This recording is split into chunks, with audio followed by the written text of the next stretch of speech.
तुम आए सब आया, दुख गया सब दूर। कहे महमत ए सुख क्यों कहूँ, जो उदिया मूल अंकुर, जो उदिया मूल अंकुर। न्यारा निमख न हो वही, करने पड़े न याद।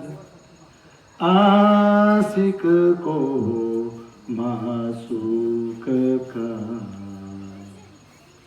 कोई इन विधला गया स्वाद, कोई इन विधला गया स्वाद।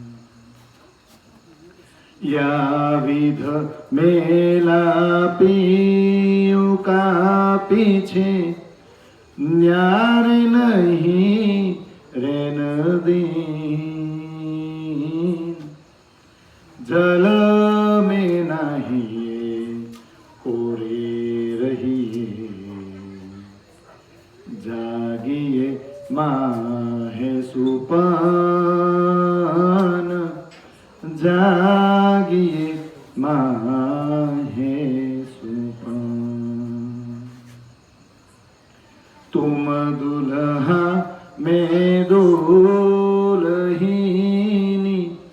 और न जानो बात।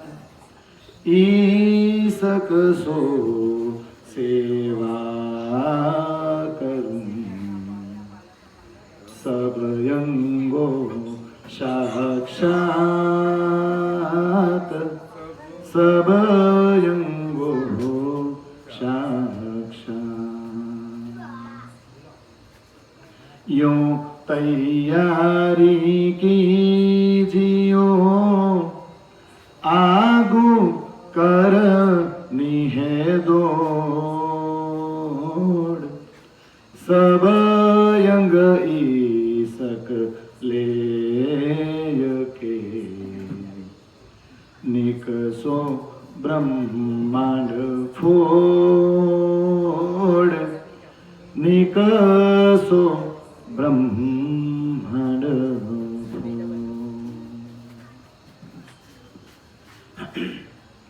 बोलो श्री प्राण प्रियतम प्राण वल्लभ धाम के दुल्हा की, बोलो श्री प्राण प्रियतम प्राण वल्लभ धाम के दुल्हा की, बोलो श्री प्राण प्रियतम प्राण वल्लभ धाम के दुल्हा की। श्री कृष्ण कन्हैया लाल की, सदगुरु धनी श्री देवचंद्र जी महाराज की, महामती स्वामी श्री प्राणनाथ जी महाराज की, तीनों पुरी धाम की, सर्वे सुंदर साथ की, सर्वे सुंदर साथ की, सर्वे सुंदर साथ की। आत्माधार वहला सर्वे सुंदर साथ जी ना चरणों में कोटि कोटि प्रणाम।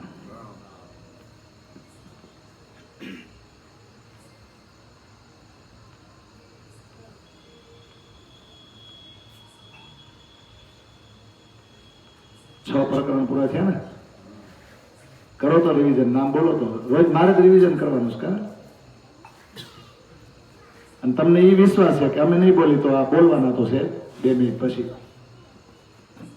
કરતા જાઓ એટલે આગળ ખબર પડે કે કેટલું કેટલું આપણે જાણ્યા અને એમાંથી આપણે નીકળવાનું છે, ત્યારે આગળ અવતારોને આપણે સમજી શકીશું. બોલો પહેલું પ્રકરણ. દેવચંદ્રજી અને કૃષ્ણજી વચ્ચેનો જે વાર્તાલાપ છે ને એની વિગત ક્યાં આપેલી છે? પહેલા પ્રકરણમાં. બીજા પ્રકરણમાં બોલો.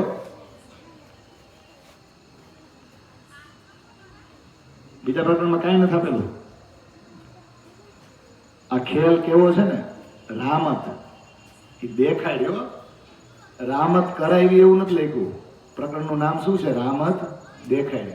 હવે એમાં આપણે જે રામત કરી છે ને એટલે રામતમાં વળી રામત એટલે ખેલ અને ખેલ મેં ખેલ, પછી પંથ પૈડાની ખેંચા ખેંચ. પણ આ બધું શેને કારણે થઈ રહ્યું છે તો કે વૈરાટ, આ જે સિસ્ટમ જે ઊભી છે ને એ જ એક જાળી છે. અને એ જાળી પાછી કોને લીધે આવી તો કે વેદ, એટલે વેદની પણ જાળી. થઈ ગયા ને 6 પ્રકરણ. આમાંથી નીકળો, આને પેલા સમજી લ્યો અને હવે જિજ્ઞાસા થાય કે નહીં, આ ભવસાગરમાંથી, આ સિસ્ટમમાંથી, આ વૈદિક કર્મકાંડમાંથી આપણે બહાર નીકળવું છે.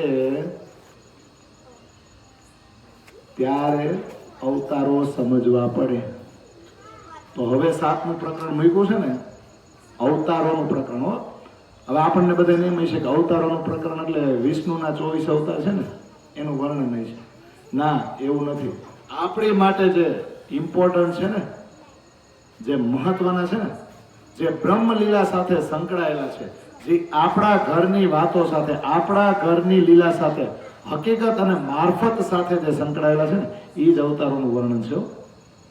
આપણે એને જ જાણવાના. એટલે હવે આપણે સ્ટાર્ટ કરીએ. પહેલી ચોપાઈ પાછી આગળના છળ કપટ નહીં કે આપણે ક્યાં આવ્યા છીએ કે હજી જોજો, હજી યાદ દેવડાવે, આમ જ નીકળો ભાઈ એમ. અને પછી અવતારોને સમજો. એ છળતા એવો હતો જેમાં હાથ ન સૂજે હાથ, દ્રષ્ટ દીઠે બંધ પડે તેમાં આવ્યો તે સઘળો સાથ.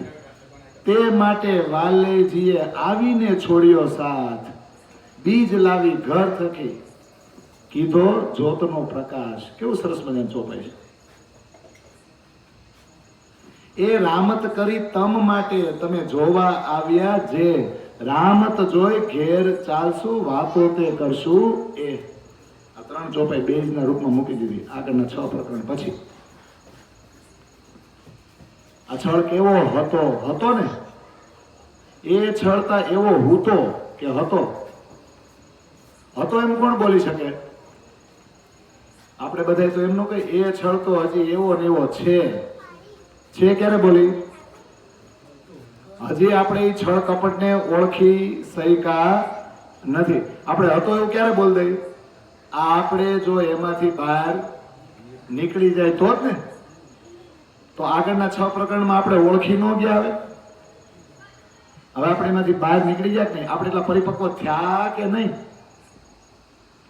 કેવો છળ હતો, માંડ બાંડ હતો. ધણીજીએ આપણો હાથ પકડીને બહાર કાઢ્યો ને એટલે થોડાક નીકળ્યા. જેમાં હાથ ન સૂજે હાથ, ડાબા હાથ ને જમણો હાથ ન સૂજે એમ. આપણે એક હાથ ને બીજો હાથ ન દેખાય એવું. અરે આપણી બ્રહ્મ સૃષ્ટિ અહીંયા આવીને ભૂલી પડી, આપણી નિસ્બત આપણે ભૂલી ગયા. સામસામી ક્યાંક રસ્તામાં ભેગાઈ થાય ને તો એકબીજાને ઓળખી શકતા નથી. અરે એ તો ઠીક કે પરમાત્મા વિશે, આપણા ઘર વિશે ઘણી બધી સાક્ષીઓ આપેલી છે, પણ એને આપણે ચીંધી શકતા નથી. આપણી જ વાતો છે, આપણી સામે વારંવાર આવે તોય વિશ્વાસ આવતો નથી, તોય ઈશ્ક યાદ આવતો નથી. આ માયા તો જુઓ, હાથ ન સૂજે હાથ. આપણો જે એક આપણા બીજા હાથને દેખાતો નથી. એવું જ થયું ને. આપણા જ ઘરની બ્રહ્માત્માઓ અહીંયા આવી છે, આપણે એકબીજાને ઓળખી શકતા નથી. કેવા ખોવાઈ ગયા છે, કેવા માયામાં ડૂબી ગયા છે, નીકળી નથી શકતા. અને કેવી રીતે બંધાઈ ગયા છે તો આગળ ચર્ચા થઈ. દ્રષ્ટ દીઠે બંધ પડે. આ એક ચરણ ઉપર છે ને કિરંતનમાં કેટલાય પ્રકરણની ચર્ચા કરી શકીએ.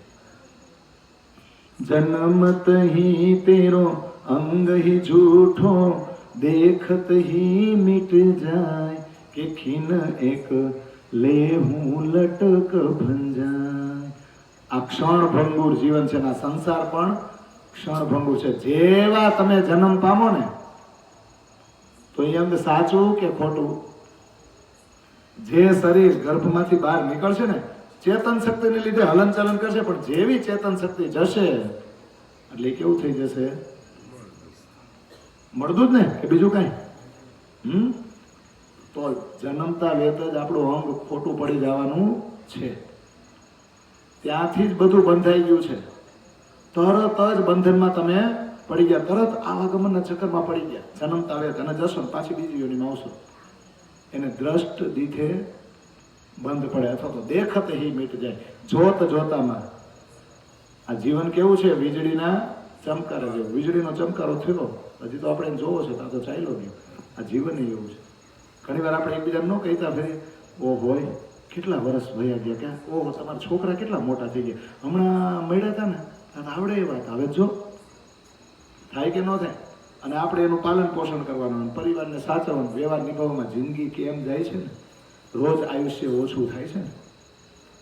દેખી તાજ આમાં તમે બંધનમાં પડી જાઓ. દેખી તાજ બધું જોયું ને માયાવી દ્રશ્યો કાંઈક ને કાંઈક વિચાર આવે મારું એવું હોય તો છે ને. આવા છળ કપટવાળા સંસારમાં આપણે બધે પરમધામથી અવતરિત થયા. કઈ રીતે અવતરિત થયા? તો આપણું ચિંતન જે છે ને એ વાલાજીએ અહીંના જીવો ઉપર બેસાડી દીધું અને એવી રીતે દેખાડે છે કે જાણે એ આપણે જ કરી રહ્યા છીએ. આપણે તો એના ઉપર સવારથી ફક્ત જોઈ રહ્યા છીએ પણ અનુભૂતિ તો થાય કે ન થાય? એમ થાય છે. તો તે માટે વાલેજીએ આવીને છોડ્યો સાથ. કોણે આવીને આપણા સુંદર સાથને આમાંથી છોડાવ્યો? આપણને બધાને કોણે છોડાવ્યા? તે માટે વાલેજીએ. કોણે? આપણા ધણીજી ખુદ આવ્યા ને. એ બાની ચિત્ત દે શૂન્યો સાથ કૃપા કર કહે શ્રી પ્રાણનાથ. એ કીવ કરજી જાનો મન શ્રી ધણીજી લ્યાય ધામ છે વચન. આપણા વાલાજી આવ્યા છે અને આવ્યા અને આપણા સુંદર સાથને તો આપણને બધાને આમાંથી બહાર કાઢ્યા. કઈ રીતે બહાર કાઢ્યા? શું લાવ્યા? બીજ લાવી ઘર થકી કીધો જ્યોતનો પ્રકાશ. બીજ લાવ્યા ક્યાંથી? પરમધામથી. તારતમ રૂપી બીજ લાવ્યા કે નહીં? અને એ તારતમ જ્ઞાન એ જાગૃત બુદ્ધિનો પ્રકાશ છે ને એની જ્યોત છે ને જ્યોતનો પ્રકાશ એટલો ફેલાયો કે આ અજ્ઞાનતામય અંધકાર છે ને એનો નાશ થઈ ગયો ને. તો બોલો આ રામત કોના માટે કરવામાં આવી? આમાંથી આ રામતના જીવડા તો બહાર ન નીકળી શક્યા. એ તો ભાઈ જેના માટે કરવામાં આવી છે ને જેણે રચના કરી છે ને એને ખબર હોય. તો આ રામત આ ખેલ આ સંસારની રચના આ વૈરાગની ઉત્પત્તિ આ વેદની જાળી કર્મકાંડમાં બાંધી નાખ્યા આપણને. કોના માટે?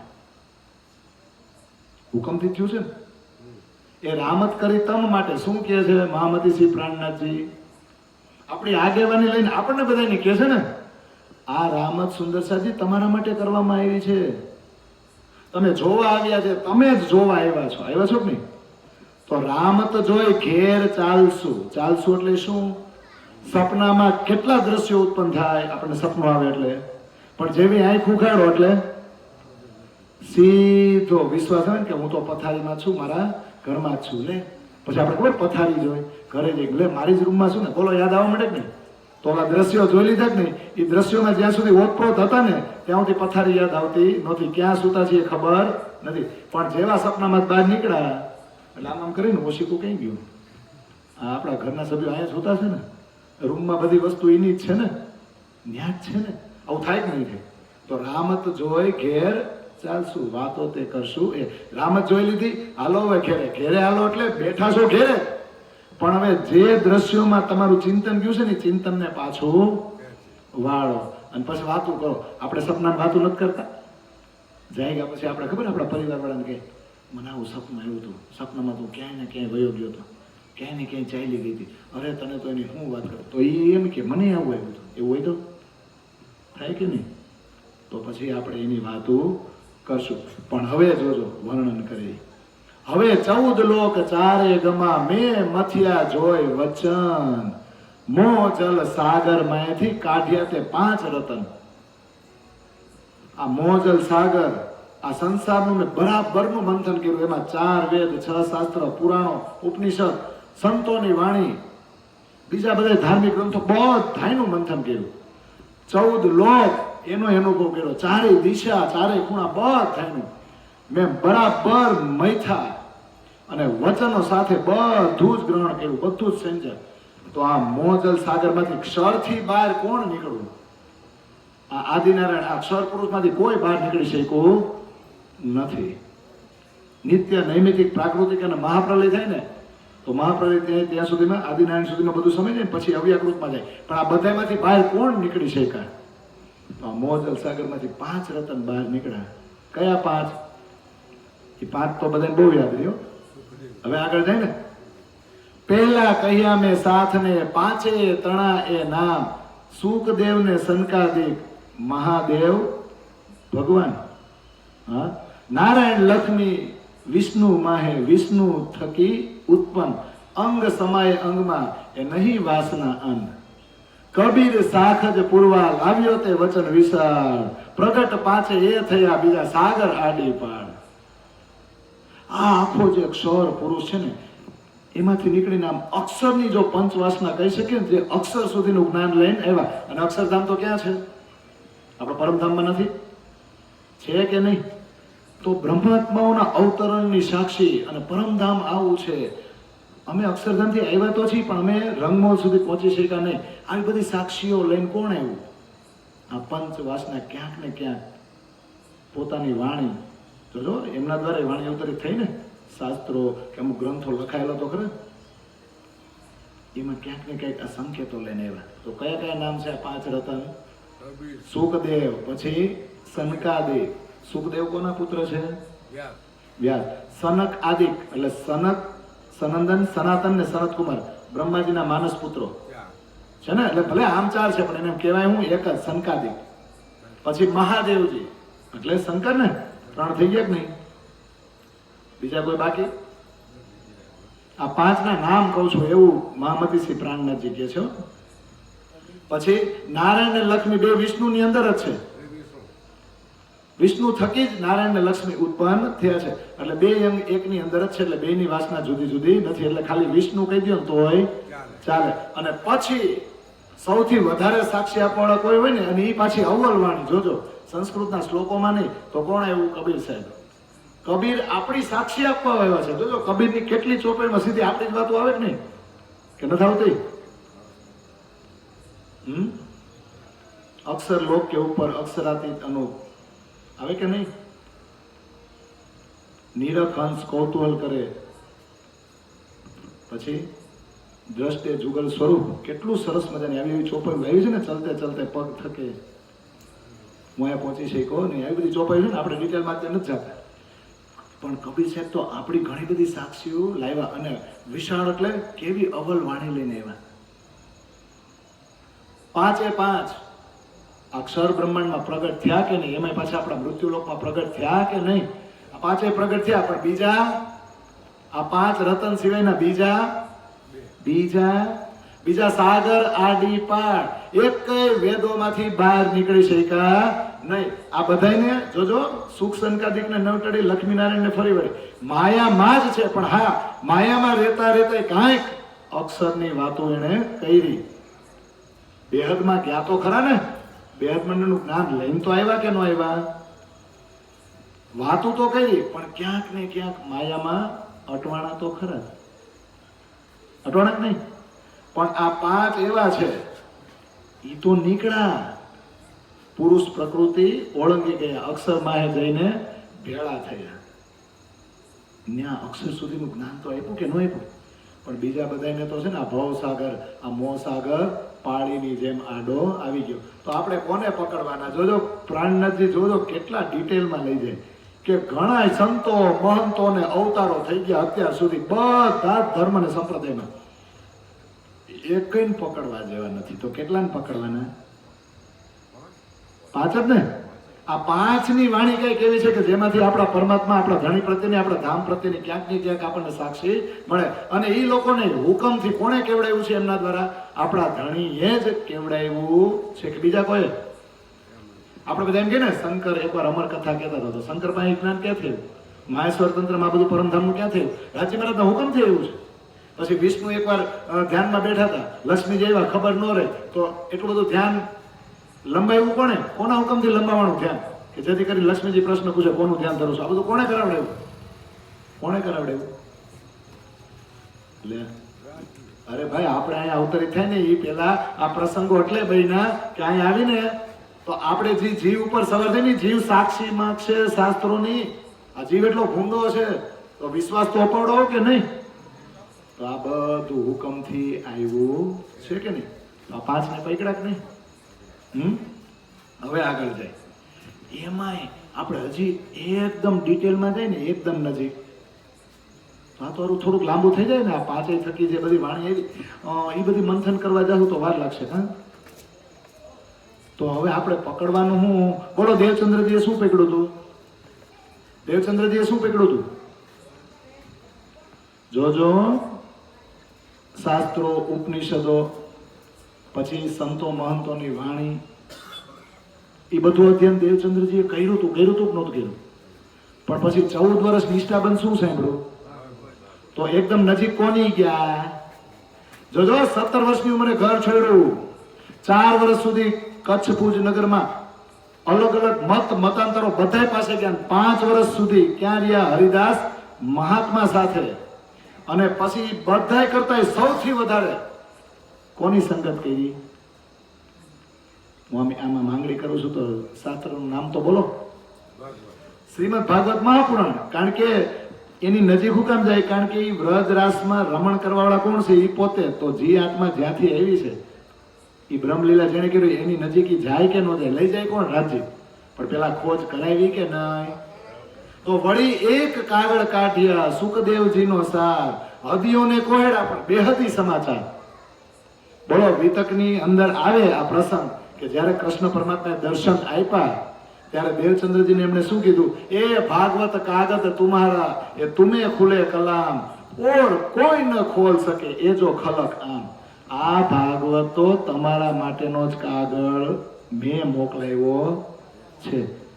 આની અંદરના ગૂઢ રહસ્યો છે ને, ખાસ કરીને વ્રજ અને રાસલીલા, જે બ્રહ્મલીલા, જે આપણા દ્વારા પહેલા ફેરામાં કરવામાં આવી હતી, એ રહસ્યો તો તમે જ ખોલી શકશો.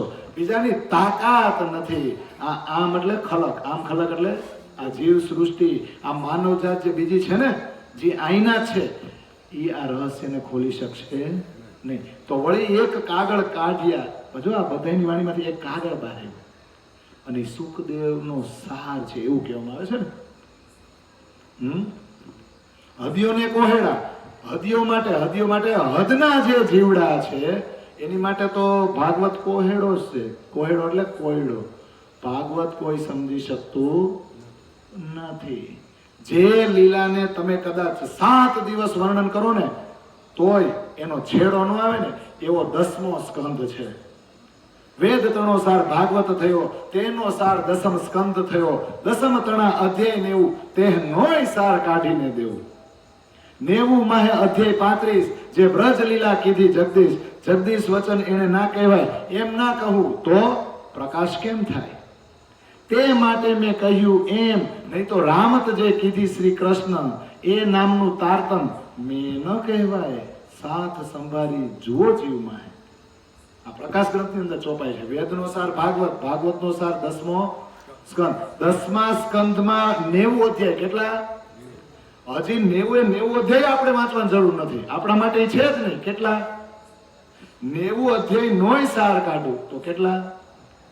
35. કેટલા? એમાં 30 અધ્યાયમાં વ્રત લીલા, 5 અધ્યાયમાં રાસલીલા.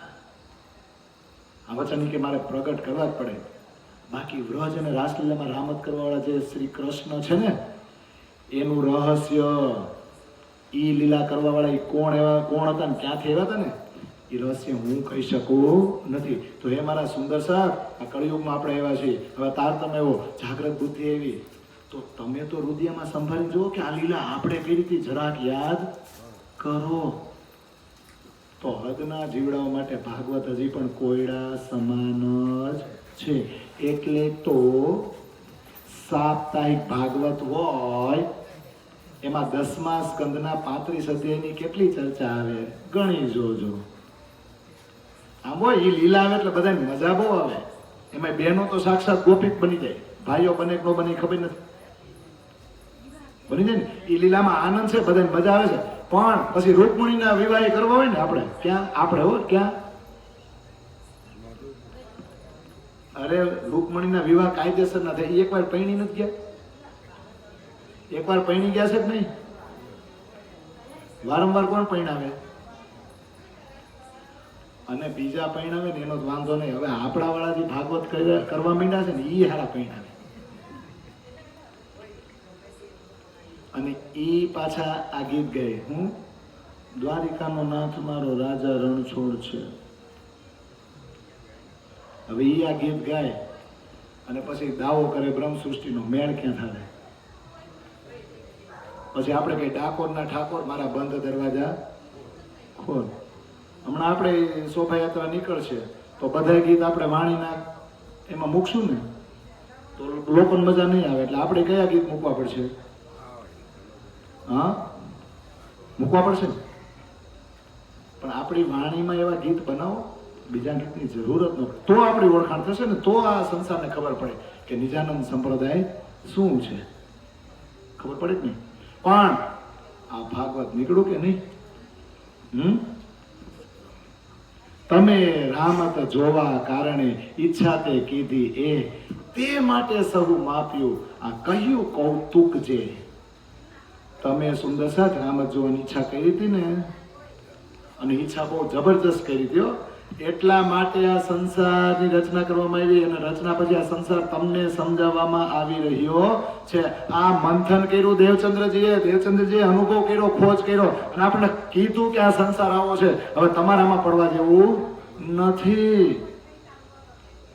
તે માટે સૌ માપ્યું. આ બધું માયકું કોના માટે? આપણા માટે, આપણને આમાંથી બહાર કાઢવા માટે. અને આ કહ્યું કૌતુક જે આ શ્રીમદ ભાગવત અને આ પંચ વાસના અક્ષરની એના એમ વિસ્મયકારક કૌતૂહલપૂર્વક આ વર્ણન કર્યું, પ્રગટ કર્યું. કોના માટે? તો કે આપણી માટે. પણ હવે કોન્ફિડન્સ આવ્યો છે. ઇન્દ્રાવતી કહે છે જો અમે પરમધામથી આવ્યા હોય અને જો અમારી સંપૂર્ણ ઓળખાણ અમારા વાલાજીએ કરાવી હોય, એના તારતમ આવ્યો હોય ને, તો હવે એક વાત નક્કી, હું અમે રામત ખરી તો જોઈ, જો અખંડ કરું આ વાર, બુધને શોભા દઉં, સત કરી પ્રગટ પાર. અમે રામત ખરી તો જોઈ. અમે આ ખેલમાં આવ્યા, અમે આ રામતને ઓળખી લીધી, અમે આ રામતને બરાબર જોયેલી ત્યારે જ ગણાશે જ્યારે આ સંસારમાં અમે આવ્યા ને, આ બધાને અમે પરમધામની જાણકારી આપી. ભલે જે પણ જીવ હોય, જેવો પણ જીવ હોય, અમારી સંગત કરશે અથવા તો અમે જેના ઉપર સવાર થયા છે એ જીવને અમે એટલો જ આનંદ આપવાની કોશિશ કરશું જેટલો અમે પરમધામમાં લઈએ છીએ. અખંડ તો કરવો જ છે. અમે આવ્યા ત્યારે સાર્થક ગણાય ને, જ્યારે અમારા લીધે આ સંસારને કંઈ ફાયદો થાય. તો ફાયદો તો થાય છે, પણ સમજાવવા કેમ? તો કે બુધને શોભા દો, જેના થકી આ શાસ્ત્રો ઉત્પન્ન થયા છે. અને એ જ શાસ્ત્રોએ બધાને ગૂંચવણમાં નાખ્યા કે પરમાત્મા અલગ અલગ છે. હા, એક પરમાત્માની સાક્ષી બધા શાસ્ત્રોમાં છે, પણ જાગૃત બુદ્ધિ નથી. તો જાગૃત બુદ્ધિ એવી કે નહીં, તો શોભા કોને દેવાની? આ સંસારના જીવોને આ અખંડ જ્ઞાન આપવું છે, આ સંસારને અખંડ કરવો છે. તો જેના થકી આ સંસાર ઉત્પન્ન થયો છે ને, જેના થકી આ શાસ્ત્રો ઉત્પન્ન થયા છે ને, એને જ આગળ કરવો પડે. કરવો પડે કે નહીં? એટલે બુધને શોભા દો. બુધ અવતાર આવશે. કોણ બુધ? તો કે ઈ અક્ષર કો વિલસ્યો મન, પાંચ તત્વને 14 ભવન. અક્ષરની જે બુદ્ધિ છે ને, જેના થકી શાસ્ત્રો ઉત્પન્ન થયા છે, એને જ જાગૃત બુદ્ધિ આપીને એ જ ઘોડાને દોડાવવો પડશે. સત કરી પ્રગટ પાર, નિરાકાર કે પાર્થે તીન પાર કે ભી પાર. પરમધામનું જે સત્ય છે, પરમધામની જે હકીકત અને મારફતની લીલા છે, એ આપણે અહીંયા જાહેર કરવી પડશે. પણ કોના માધ્યમથી? હા, ઇન્દ્રાવતી છે, તારતમ છે, ધણીજીનો આવેશ છે, પણ સવાર કોની ઉપર થવું પડશે? ઘોડા ઉપર. તો ઘોડો કોણ છે? અક્ષરની બુદ્ધિ થકી શાસ્ત્રો. એટલે શાસ્ત્રો જ ઘોડો છે. શાસ્ત્રોમાં કલંક હતો, હવે એ કલંકને દૂર કરવો પડશે. પડશે કે નહીં?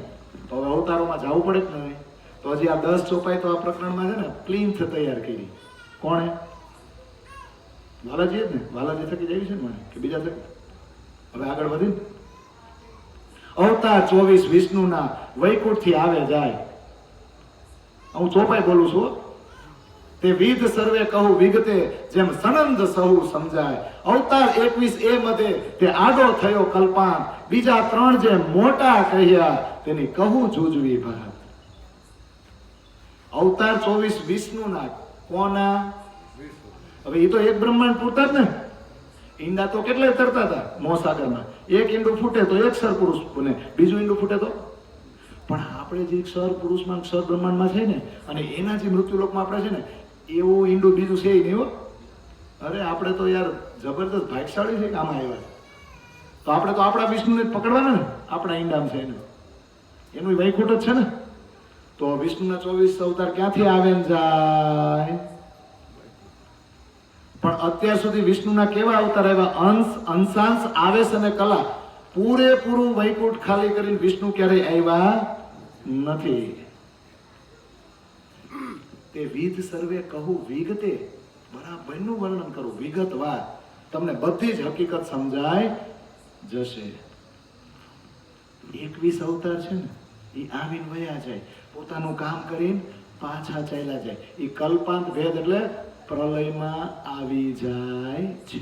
પણ બીજા 3 મોટા છે ને, 22મો, 23મો અને 24મો, એ બહુ મોટા છે અને એ પ્રલયમાં નો આવે.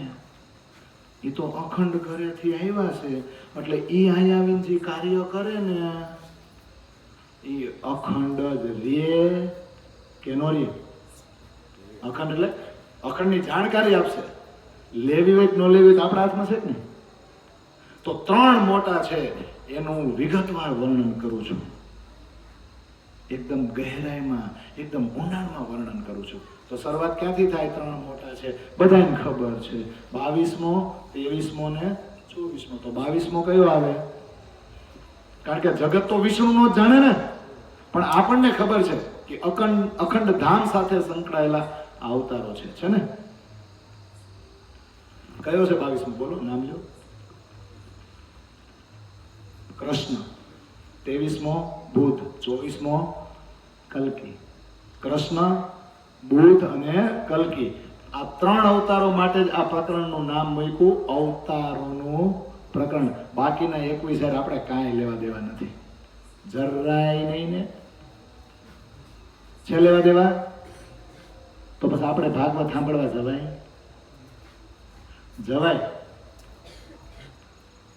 એના ખાલી 10મા સ્કંદમાં 35 અધ્યાય લઈ લો ને, વ્રજ અને રાસ.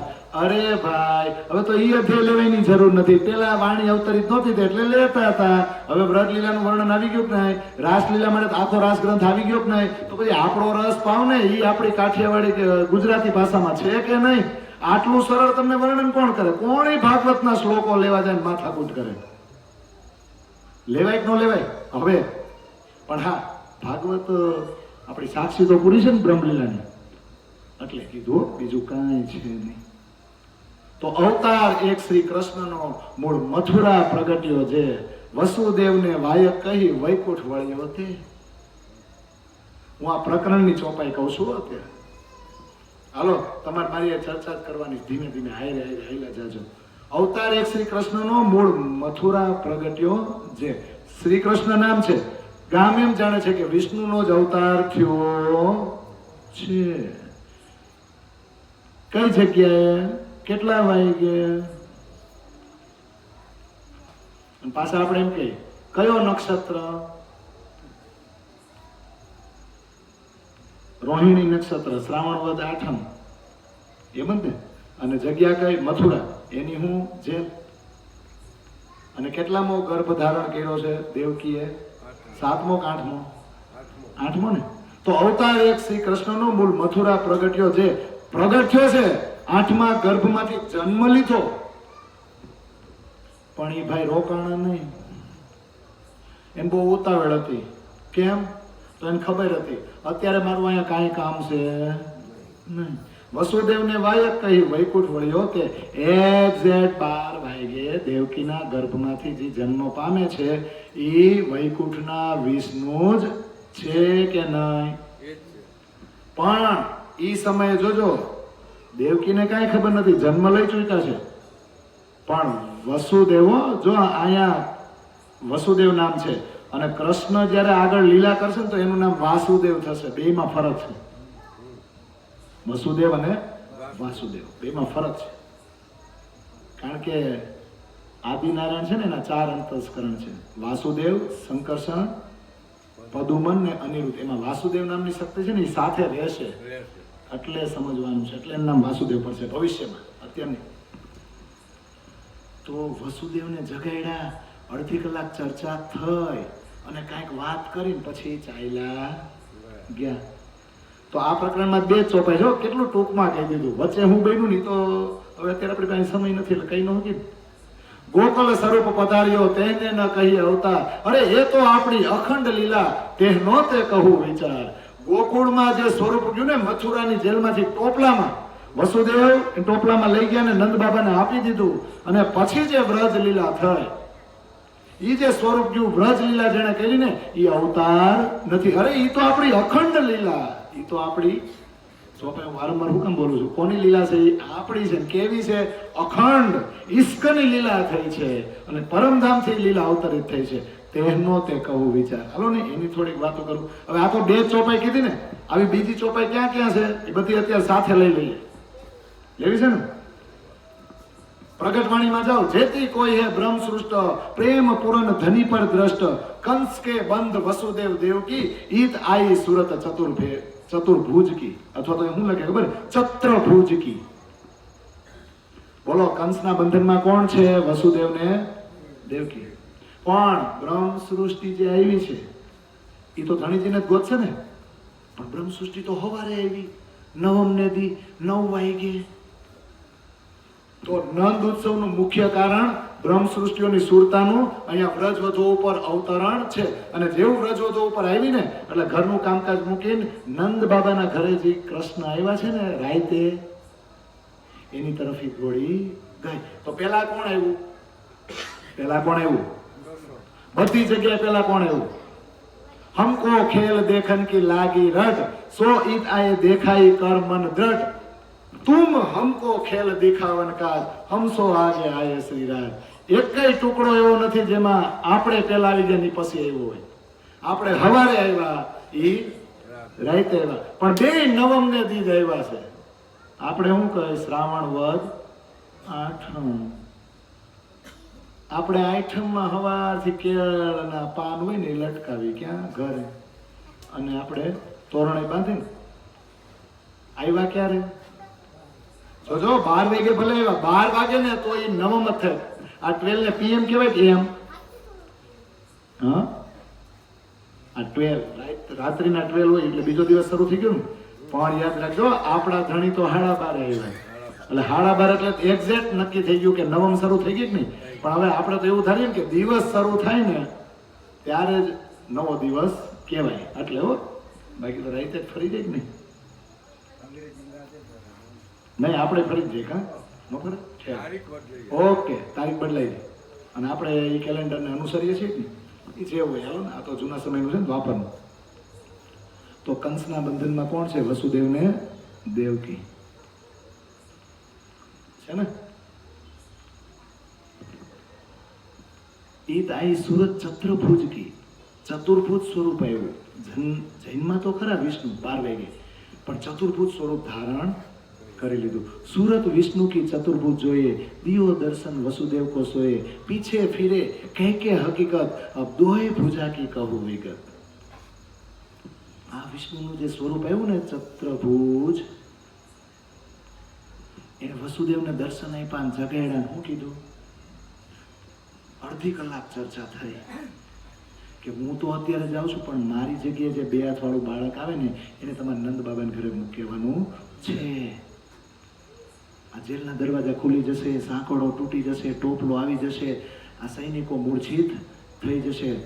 તમે ટેન્શન લ્યો માં, તમે જઈને મૂકીને આવશો ને પાછા આવશો ને બધું હતું એમનું એમ પહેલા થઈ જશે. હું અત્યારે તમારો દીકરો નથી. જ્યારે તમને જેલમાંથી છોડાવું ત્યારે હું તમારો દીકરો કહેવાઈશ. તો આ વાર્તાલાપમાં અડધી કલાક ચાલ્યો ગયો. આ કીધું પાછા વળતા વળતા હું વૈકુંઠ જાઉં છું, પણ મારી જગ્યાએ 2 હાથવાળું જે બાળક આવે અહીંયા પ્રગટ થાય, જન્મ નહીં, હું પ્રગટ થાય, એને તમારે નંદ બાબાના ઘરે ગોકુળમાં મૂકી આવવાનું છે. અને ત્યાં મારી માયારૂપ શક્તિ એ દીકરી સ્વરૂપે જે જન્મ લીધો છે એને તમારે લઈને આવવાનું. આવું કીધું ને. તો કોણ છે 2 હાથવાળું બાળક જે 12:30 આવ્યું? આવું કઈ નહીં તો વયા ગયા. કઈ રીતે જાય છે જોજો, ખુલાસામાં ચોપાઈ છે. કહે વેદ વૈકુંઠ છે આયે ચતુર્ભુજ દિયા દીદાર વસુદેવ 3 શિખાપન શ્યામ પહોંચાયા નંદ દ્વાર.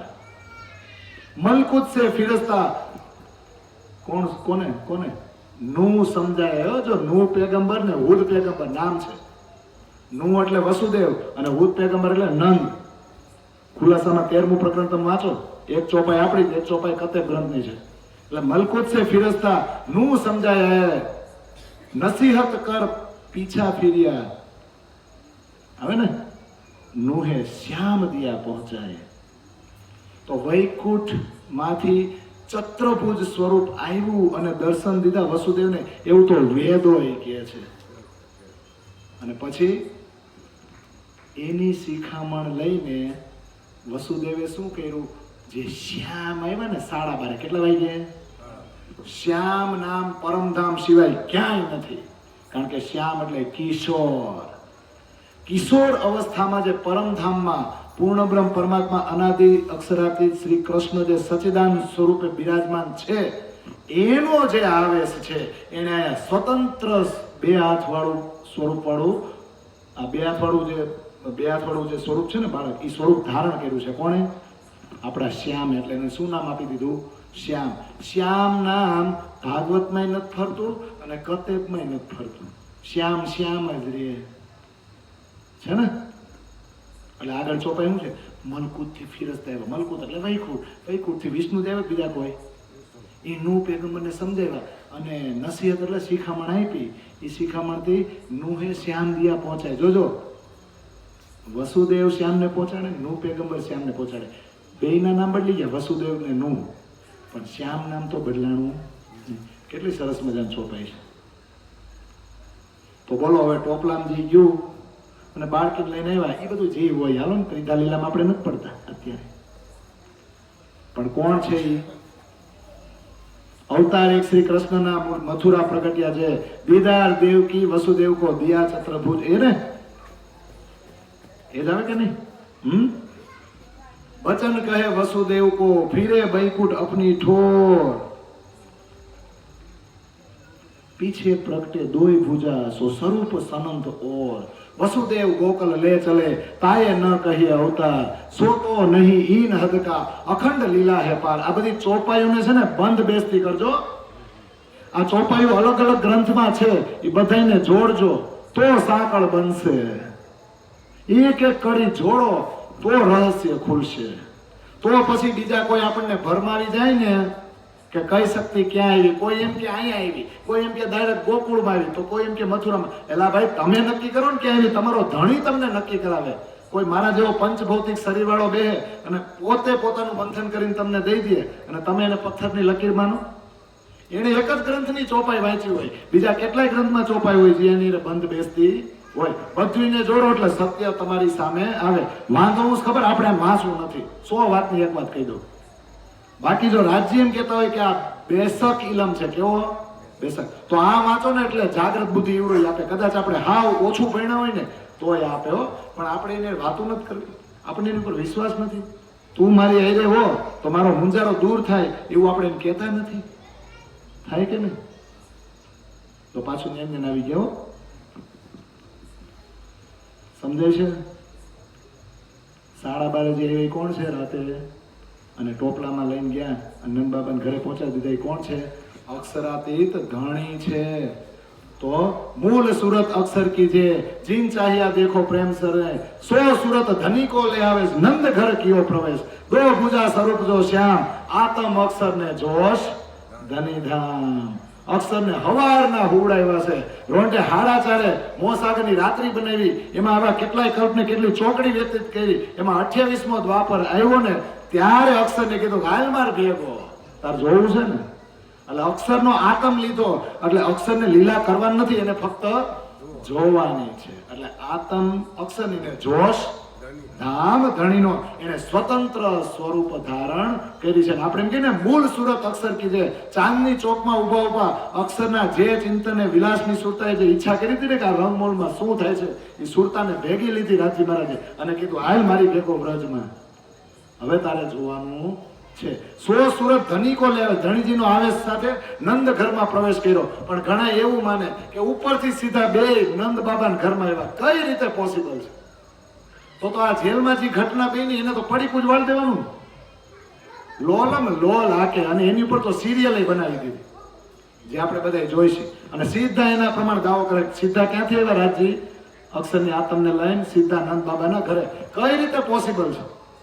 આ ચોપાયું છે એ પ્રમાણે તો બનાવો. અને પછી આપણને કાંઈ ખબર હોય ને અને આપણે સિરિયલ જોયા કરી અને આપણે સિરિયલ પ્રમાણે પછી આપણાથી નીચેના હોય બિચારા જેને કાંઈ ખબર ન હોય સિરિયલ પ્રમાણે વર્ણન કરી એટલે આપણે સિરિયલને હાચી માની એવડો એ આપણને હાચું માને. આ રાજી કે હું તો આમ પડ્યો રહ્યો ને મારી યાર તમે કઈ વાતો કરી. આ સમજાય છે? જો આ એક ચોપાઈમાં તમે જોજો ગોકુળમાં જે સ્વરૂપ ગયો છે વાસુદેવ ટોપલામાં લઈને જેને ગયા ને એ અવતાર નથી, એ હદનો નથી. શું તો અખંડ લીલા હે પા. એ આપણી અખંડ લીલા કરવાવાળું સ્વરૂપ છે જે પરમધામથી આવ્યું છે. એ સિક્કો મારી દે છે ને તો વિષ્ણુ છે જ નહીં, છે જ નહીં. પણ હા ટોપલામાં લઈને જાય છે જમનાજીમાં નદીમાં પાણી ઉફાન ઉપર હોય ને પૂર આવે ને ત્યારે શેષનાગ આવે ને એ તો ધણીજીના હુકમથી આવે. અને વાસુદેવ નામની શક્તિને પરમાત્મા એટલે ખેંચી લે છે કે જ્યારે જશે ત્યારે કંસ જે રાક્ષસો મોકલશે એને કોણ મારશે? આપણા ધણી તો વ્રજવધુઓ સાથે જ લીલા કરવાના છે આનંદ, પણ રાક્ષસોને કોણ મારશે? તો અંદર એક શક્તિ લેવી પડશે ને હુકમથી. પરમાત્મા તો બધું કરી શકે, થાય કે નહીં? એટલા માટે. પણ આપણે અત્યારે ત્રિધા લીલામાં પડવાનું નથી. આટલું સમજી ગયા કે નહીં? એટલે અહીંયા છે ને અત્યારે અવતારોના પ્રકરણમાં છે ને નિષ્કલંક બુધા અવતારને મુખ્ય લેવાનો છે ને એટલે આ થોડુંક ટૂંકાવી દે છે એમાં ઇન્દ્રાવતી. સંક્ષેપે કહું મેં સમજવા ભાજવા મનની ભ્રાંત એનો છે વિસ્તાર મોટો આગળ કહીશ વ્રતાંત. કલ્પાંત ભેદ આહી થકી તમે ભાજો મનના સંદેહ અવતાર તે અક્રૂર સંગે લઈ લીધી. જોજો સમજો અવતાર તે અક્રૂર સંગે જય લીધી મથુરા તત ખેવ. મથુરાને જલ્દી લઈ લીધી, કબજે કરી લીધી. આ સમજવા જેવું છે. પણ વિચાર છે વળી એ મધે તમે સાંભળો દય ચિત્ત આશંકા કરું સૌ અળગી. સમજાય છે? આશંકા દૂર કરવાની છે. તો આશંકા ક્યાં રહી જાય? કહું સનંદ સર્વે તે હકીકત કહેવાની છે કે જેવી વસ્તુ થોડી જેવી તેવી વસ્તુ નથી. અક્ષરાતીત તો લીલા કરીને વયા ગયા 11 વર્ષ ને 52 દિવસ, પણ પાછળની જે લીલા થાય છે ને એમાંય પાછા ભેદ છે. હજી વૈકુંઠનું શરૂ જ નથી થવાનું. વચ્ચે 11 દિવસની લીલા કોક આવીને કરી ગયું. એટલે વિચાર કરવો પડે. ડાયરેક્ટ હજી અવતાર શરૂ થશે નહીં. કેવું સરસ મજાની ચોપાઈ છે, કેવી બંધ બેસતી ગોઠવી છે. એટલે અહીંયા ટૂંકાવી દીધું કે 11 વર્ષ અને 52 દિવસ જે લીલા કરી ને આ તો મેં અત્યારે સંક્ષિપ્તમાં કીધું, ટૂંકમાં કીધું. આ રીતે વ્રજમાં સ્વરૂપી આપણા ઘણી જ હતા. આ તમારા મનની ભ્રમણા ભાંગી જાય ને એટલે કીધું. પણ એ ગોકુળ લીલા બહુ મોટી છે, એનું આગળ વર્ણન કરીશ. પણ મારે તો અત્યારે અવતારોનું વર્ણન કરવું છે ને એટલે એ ટૂંકાવી દીધું. અને એ વર્ણન આપણે આવતીકાલે આવશે. હવે આગળ કીધું કલ્પાંત ભેદ આહી થકી તમે ભાજો મનના સંદેહ. તમારા મનની શંકાઓ દૂર કરો. હવે કલ્પ ભેદ આવી જશે. જોજો તો શું થાય? 11 વર્ષ અને 52 દિવસ સુધી વ્રજલીલા થઈ જ નહીં. પછી વેણુના થયો કે નહીં? પછી આપણે રાસમાં ગયા કે નહીં? હવે રાસ પૂરો થઈ ગયો. રાસ પૂરો કર્યા પછી આપણે પરમધામ ગયા કે નહીં? પાછો આ બ્રહ્માંડ શરૂ થયો કે નહીં? આનું વ્રજમંડળ શરૂ થયો કે નહીં? તો આ વ્રજમંડળ શરૂ થયું એમાં કૃષ્ણ છે કે નહીં? છે કે નહીં? તો હવે એ ક્યાં છે? અક્રૂરજી તેડવા આવ્યા કે નહીં? અક્રૂરજી તેડવા આવ્યા કે નહીં? રાસલીલા પૂરી થઈ, પાછા બધા રાયતી પૂરી થઈ, હવાર બધા ઉઠ્યા. જેમ હતું એમ જ હતું ને. પણ 7 દિવસ આયા લીલા કરી. 8મે દિવસે અક્રૂરજી તેડવા આવે. મથુરા જાય કે નહીં? હા તો એ 4 દિવસમાં પછી ગજ મલ કંસ બધાને મારે કે નહીં? ઉગ્રસેનને પાછું રાત તિલક કરે કે નહીં? આવું બધું આવે છે કે નહીં? અવતાર તે અક્રૂર સંગે લઈ લીધી, જય લીધી મથુરા તત ખેવ. તત ખીણ એટલે જેવા અક્રૂરજી તેડવા આવ્યા હતા તરત જ જઈને મથુરાનો કાર્યભાર પોતાના હાથમાં લેવો એટલે કંસને હવે મારવાનો છે અને ઉગ્રસેનને રાજ્ય સોંપવાનું છે. હા અક્રૂર સાથે ગયા ખરા, પણ હજી થોડુંક વચ્ચે થોડુંક છે ને રહસ્ય છે. પછી અવતાર શરૂ થાય. કેટલી સરસ ચોપાઈ છે જુઓ. તો શું છે? હજી આ મધ્યમાં થોડોક વિચાર કરી જજો. ચિત્ત દઈને સાંભળજો. તમારી એકય શંકા રેવી જોઈ નહીં. બધી શંકાઓને દૂર કરું. બધી જ હકીકત સ્પષ્ટ, બધી જ સંબંધ કહી દઉં તમને. કેવી સરસ મજાની. જો તો આપણી માટે કેટલું સંક્ષિપ્તમાં ને ડીપમાં વર્ણન કરે છે આપણી ચોપાઈઓ દ્વારા. તો આગળ જાય ને, દિન 11 ભેસ લેલા સંગ ગોવાલા તણી, પછી 7 દિન ગોકુળ મધે, પછી ચાલ્યા મથુરા ભણી. ધનક ભાજી હસ્તી મલ મારી, ત્યારે થયા દિન 4, કંસ પછાડી વસુદેવ છોડી, અહીંયા થકી અવતાર. 2 ચોપાઈને કહી દીધું કે હજી અવતાર ચાલુ નથી થયો, વચ્ચે 11 દિવસ કોઈ બીજો લીલા કરી ગયો. કોણ?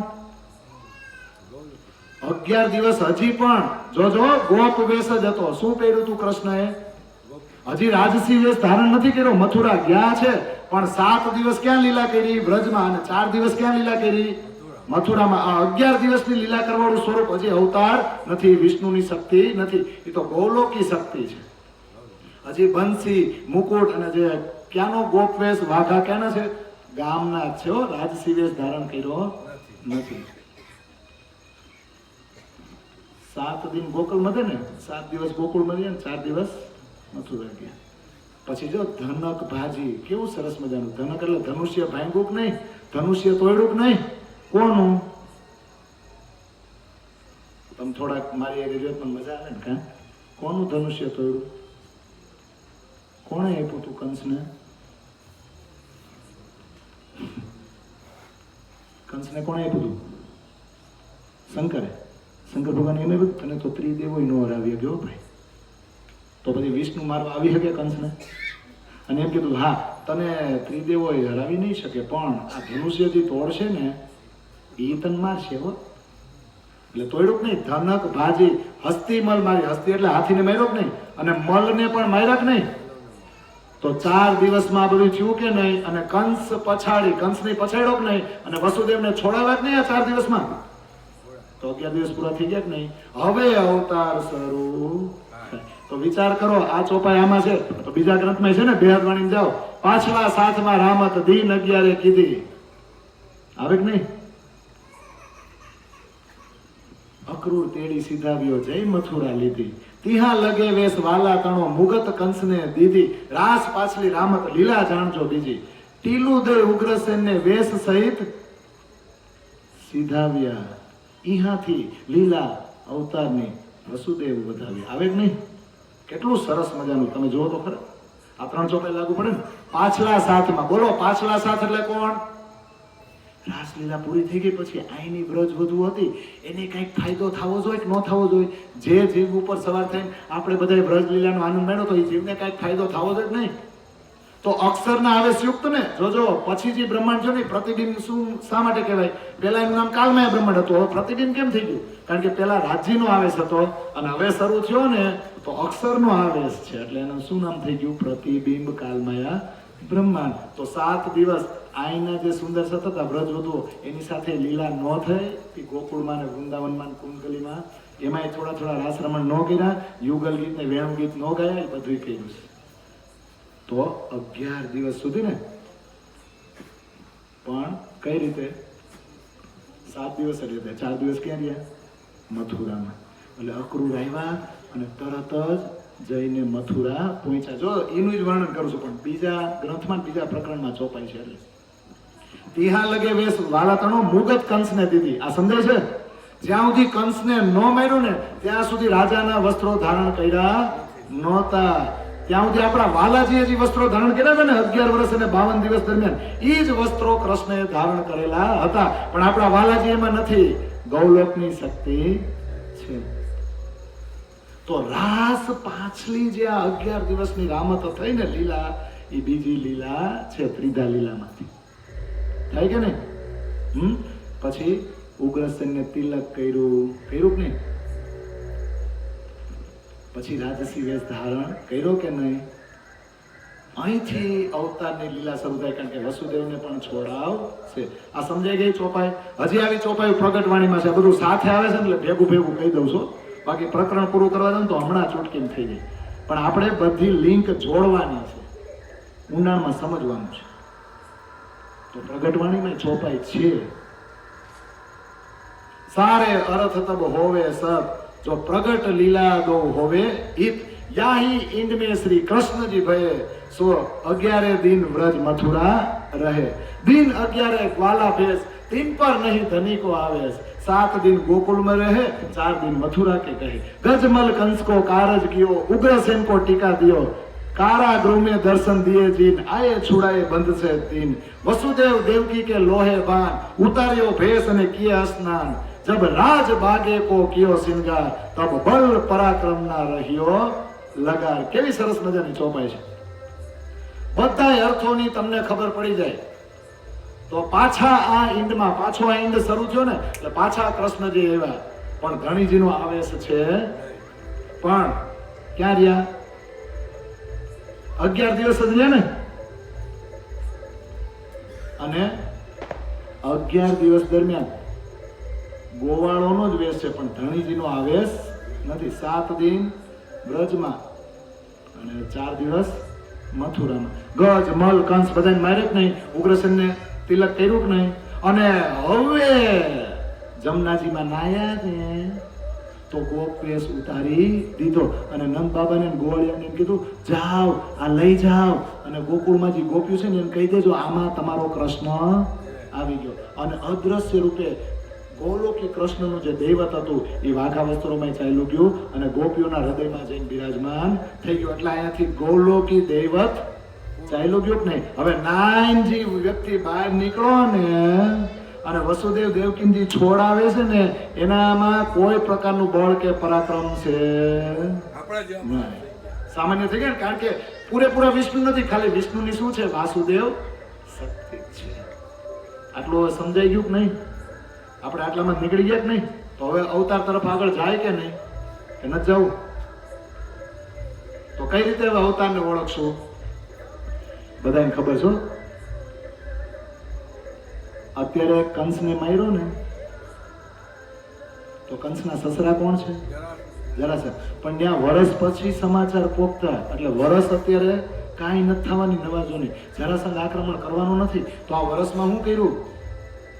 એ ભણવા ગયા અને બધી વિદ્યાએ શીખી લીધી, જેને જે જ્ઞાન આપવાનું હતું એ આપી દીધું, ઉદ્ધવજીને આપી દીધું ને જ્ઞાન, એનું અભિમાન દૂર કર્યું, આ બધું થઈ ગયું। એમાં 1 વર્ષ વયું ગયું એટલે 13 વર્ષ થઈ ગયા। 11 વર્ષ ને 52 દિવસ બ્રજ લીલા, પછી 11 દિવસ આ ગૌલોકી લીલા, અને પછી જે સમય આમાં ગયો ને ઇન બિટવીન એ આમાં નામાં ગયો।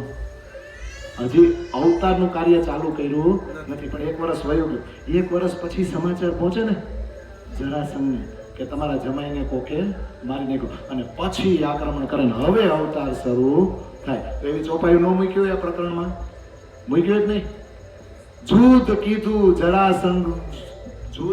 જરાસંઘ શું, રથ આવુત આવ્યા જીહા થકી, કૃષ્ણ વિષ્ણુ મય થયા, વૈકુંઠમાં વિષ્ણુ ત્યારે નથી। આવ્યું કે નહીં? વૈકુંઠ થી જોત વળી આવી, શિશુપાલ હોમ્યો જે, મુખ સમાણી શ્રી કૃષ્ણને, પૂરી સાખ સુખદેવે તે, કીધું રાજ મથુરા દ્વારકા, વર્ષ 112 કેટલા? પ્રભાસ સૌ સંઘારીને ઉખાડ્યા વૈકુંઠ દ્વાર। હવે 3 ચોપાઈ પહેલા સમજી લે। બોલો, જરાસંઘે આક્રમણ કર્યું કે નહીં? તો એને યુદ્ધ કર્યું કે નહીં? મથુરા નગરીના લોકો હેરાન થયા કે નહીં? વારંવાર જરાસંઘ આક્રમણ કરે ને મથુરા હેરાન થાય કે નહીં? પછી એની સામે લડી ન હોગે? એમ કરતા કરતા કરતા કરતા કરતા કે આની આને હું કઈ રીતે લડી શકું, વિચાર કર્યો ને, ચિંતન કર્યું ને પોતાના સ્વરૂપનું, તો વૈકુંઠમાંથી 2 રથ આવ્યા, શંખ ચક્ર ગદા ને પદ્મા આવ્યા, હળ અને મુસળ બલરામ માટે આવ્યા, બધું આવી ગયું નહીં? જરાસંઘ હારે યુદ્ધ કરતા કરતા ઓરિજિનલ સ્વરૂપ હવે વૈકુંઠમાંથી આવ્યું। હવે શ્રી કૃષ્ણ વિષ્ણુમય થઈ ગયા। આ એવું નથી લખતા કે વિષ્ણુ કૃષ્ણમય થયા, શું લખે છે? કૃષ્ણ વિષ્ણુમય થયા, વૈકુંઠમાં વિષ્ણુ ત્યારે। યાદ રાખજો, આ અવતાર એવો છે કે વિષ્ણુ આખું વૈકુંઠ ખાલી કરીને પૂર્ણ આવી ગયા। આજ સુધી આવા પૂરેપૂરા આવ્યા નથી, એટલે કૃષ્ણને શું કહેવાય? પૂર્ણ અવતાર પણ કહેવાય। એમાં આપણા વાલાજીની શક્તિ આવી હતી એટલે નહીં, આપણા વાલાજીની શક્તિ તો આપણી હારે લીલા કરવા જ આવી હતી, એને કઈ અવતારના કાર્યો પૂરા નહોતા કરવાના। છે ને રહસ્ય જબરું છે ને?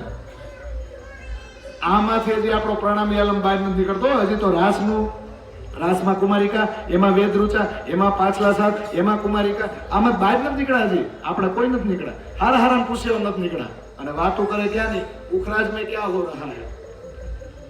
પેલા તમારા જીવને આતો દ્રઢ કરાવો, પછી તમે રસ પીવો. એમને નો પીવાય. પીવાય? આ સમજવું જરૂર છે. આ પ્રકરણ, આ ગ્રંથ એમને નથી કોઈ સમજાય છે ને. ધીમે ધીમે આગળ વધીએ ને આપણે, કે નથી બધું. આગળ શું કીધું? શિશુપાલને જ્યારે માર્યો,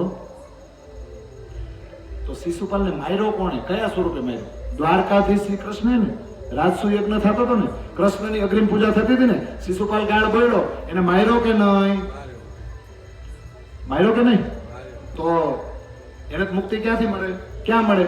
વૈકુંઠ જાય તો. એટલે શિશુપાલ છે ને એ વૈકુંઠ ગયો, એની જ્યોત ગઈ, પણ ત્યાં તો વિષ્ણુ હતા નહીં. તો જ્યોત પાસે આવી. અને આ ચોપાઈમાં એમ કે છે કે શ્રી કૃષ્ણના મુખમાં સમાઈ ગઈ. પણ કયા શ્રી કૃષ્ણ?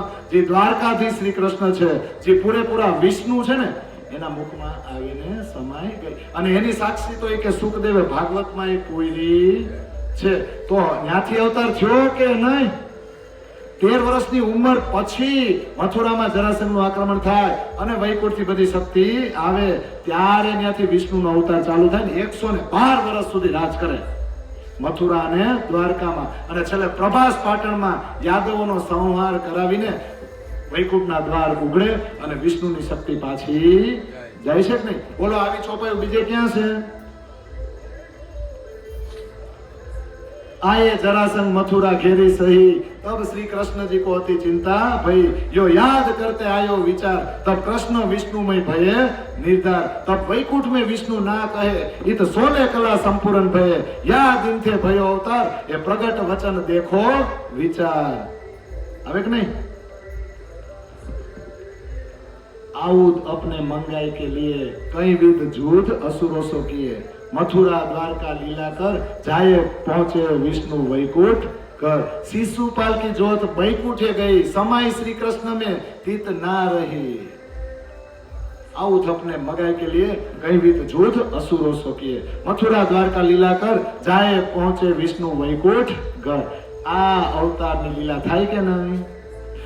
જરાસંઘે મથુરાને ઘેરી લીધી ને તો શ્રી કૃષ્ણજીને ચિંતા થઈ અને પોતાના મૂળ સ્વરૂપનું ભાન થયું ને, ત્યાંથી વિષ્ણુનો અવતાર ચાલુ થયો કે નહીં? હવે વૈકુંઠમાં વિષ્ણુ નથી, હવે 16 કળાનો અવતાર અહીંયા આવી ગયો અને પોતાના બધા હથિયાર મંગાવી લીધા. ખાલી જરાસંઘે જ લડ્યા છે, પછી તો ખબર જ છે ને કેટલું કેટલું લડ્યા. મથુરામાંથી દ્વારકા ગયા, પછી કુરુક્ષેત્રનું યુદ્ધ કર્યું, બધું થયું કે નહીં? મથુરા ને દ્વારકાની લીલા કરી પછી વિષ્ણુ ક્યાં ગયા? પોતાના વૈકુંઠ ઘરે. આપણે આની કઈ લેવા દેવા ખરા? પછી તો જોજો ત્યાંથી આ સંસાર આગળ વધ્યો, દ્વાપર પૂરો થયો, કળિયુગ આવ્યો જ નહીં. પછી આપણે ક્યારે આવ્યા એ તો ખબર છે ને. એટલે આપણે હવે આપણા અવતાર પાસે જવું પડે કે નહીં? તો કૃષ્ણ અવતાર તો પૂરો થઈ ગયો કે નહીં? એમાં આપણી લીલા અખંડ પૂરી થઈ ગઈ કે નહીં? અને અખંડ એ કોણે કરી છે? અક્ષરે કરી છે કે નહીં? એટલે જો અક્ષર ને જ કામે લગાડવા પડે. બુદ્ધ અવતાર કોણ છે? અક્ષર. વ્રજરાસના દ્રશ્યો કોની પાસે પડ્યા છે? અક્ષર પાસે. આ શાસ્ત્રો કોના થકી ઉત્પન્ન થયા? તો અક્ષરને જ્યાં સુધી કામે ન લગાડો, એને જ્યાં સુધી જાગૃત બુદ્ધિ ન આપવામાં આવે, ત્યાં સુધી આ બ્રહ્માંડને અખંડ કરી શકીએ નહીં. એટલે હવે બુદ્ધને શોભા આપે છે કોણ? આપણા રાજ્ય. એને આગળ દોડાવો થશે ને તો હવે આગળ વધી કે નહીં? હા, એટલે અવતારોના પ્રકરણમાં હવે આગળ શું કહે છે? દીન આટલા ગોપ હું તો મોટી બુદ્ધનો અવતાર, લવલેશ કાંઈક કહું એનો આગળ અતિ વિસ્તાર. હવે હારું ડેન્જર શરૂ થાય છે. અત્યાર સુધી કૃષ્ણમાં હતા ને, હવે બુદ્ધમાં જાય છે. આટલા બધા દિવસ એ કે બુદ્ધ અવતાર છે ને એ સંતાયેલો હતો, કોઈને ખબર નથી. હવે હું થોડું કે વર્ણન કરું છું, પણ આગળ તો એનો બહુ જ વિસ્તાર થશે. તો રાસલીલા પછી અક્ષરની બુદ્ધિ ક્યાં હતી? ક્યાં હતી? હા, ધનીજી ધ્યાન તુમારે રે, બેઠે બુદ્ધજી સહસ્ત્ર બરસ ચાર, 660 बीता समय दुनिया को भयो આચાર મારા ધણી તણે ચરણે હોતી આટલા તે દાડા ગોપ વચન જે સુખજી તણા તે કેમ કરું હું લોપ કોઈક કાળ બુધ રાસની ગ્રહી જોગવાય સકળ આવી ઉદર મારે વાસ કીધો વ્રત પામી પડપડ વ્રજ રાસ માહે અમે રમું બુધ હુતી રાસમાં રંગ હવે આવી પ્રગટી આહી ઉદર મારે અંગ કેવી સરસ મજાની ચોપાઈ છે હે મારા ધણી રાસલીલા પૂરી થઈને પછી અક્ષરની બુદ્ધિ છે ને દ્રશ્યો વાગોળતી હતી કયા કયા વ્રજ અને રાસના અને કેટલા વર્ષ આયા વીતી ગયા રાસલીલા પૂરી થયા પછી અક્ષરીના ધામમાં જ બેઠા છે ને પણ રાજ્યના હુકમમાં બેઠા છે એ પોતાનું કોઈ કાર્ય કરતા નથી રાજ્ય જે વ્રજ અને રાસના દ્રશ્યો આપ્યા ને એને વાગોળી રહ્યા છે અહીંયા કેટલો બધો સમય વીતી ગયો કેટલો હે મારા ધણીજી તમારા ધ્યાનમાં અક્ષરની બુદ્ધિ બેઠી હતી કેટલો સહસ્ત્ર બરસ 4 એટલે 4000 અને માથે 660 તો રાસ લીલાજી પૂરી થઈ ને આપણી યોગમયના બ્રહ્માંડમાં અને પછી આ બ્રહ્માંડ જ્યારે પાછો શરૂ થયો ત્યાંથી જો સમય ગણો ને તો 4660 વર્ષ થઈ ગયા હરદ્વારમાં જાહેર થયા ને ત્યાં સુધીમાં ક્યાં અક્ષરની બુદ્ધિ બુદ્ધાવતા તરીકે દુનિયાની સામે ક્યાં જાહેર થાય હરદ્વારમાં પણ અક્ષરની બુદ્ધિને કામે ક્યાંથી લગાડી દીધી છે મંગલપુરીથી નિષ્કલંક ક્યાં થઈ ગઈ છે મંગલપુરીથી કારણ કે મંગલપુરીથી આ વાણી આખા જગત માટે ખુલ્લી મૂકવામાં આવી કે નહીં તો 62 કિલો માહિતી જ આવે બીજે ક્યાંથી અને મંગલપુરીથી જ્યારે નીકળ્યા ત્યારે જબરાઈલ જોર કરે અને દરેકે દરેક શાસ્ત્રોમાં જ્યાં જ્યાં પરમાત્માની વાતો છે ને એને એના જ શાસ્ત્રોમાંથી સમજાવે અને સામેના વ્યક્તિને નિષ્કલંક કરતા જાય તો ત્યાંથી નિષ્કલંક બુદ્ધાવતાર શરૂ થાય ને નિષ્કલંક થઈ ક્યાં ડિગ્રી ક્યાં મેળવી સુરતમાં પણ જાહેર ક્યાં થયા હરદ્વારની અંદર એટલે દુનિયામાં જાહેર થાય ત્યારે જ કહેવાય ને તો જ દુનિયા માને કે નહીં તો જ ભાઈને નવખંડો આરતી થાય કે નહીં એમ થાય એટલે 4660 વર્ષ પછી દુનિયાને ખબર પડી આ બુદ્ધ અવતાર છે ત્યાં સુધી ગોપ હતો ગોપ એટલે છુપાયેલો હતો તો ક્યાં હતા મારા ધણીજીના ચરણોમાં અને સુખદેવે કીધું કે આ બુદ્ધ અવતાર આવવાનો છે પણ એની ચોખવટ હું કરી શકતો નથી પણ ઇન્દ્રાવતી કે હું ચોખવટ કરું મારી સખીઓ માટે તો અક્ષરની બુદ્ધિ હતી ક્યાં પહેલા થોડા કેવા સમય માટે રાસમાં નહોતી ક્યાં હતી બોલો એને બ્રહ્માનંદના દ્રશ્યો અખંડ કર્યા કે નહીં ભજનાનંદ રાસલીલાના દ્રશ્યો અખંડ કર્યા કે નહીં વ્રજના દ્રશ્યો અખંડ કર્યા કે નહીં હવે ઇન્દ્રાવતી કહે છે મારા ધણીજીની આજ્ઞાથી મારી અંદર તો હતી પણ હવે એને કામે લગાડવાની છે હવે મારા ઉદરમાં આવી અને ધીમે ધીમે મોટી થઈ રહી છે વૃદ્ધિ પામી રહી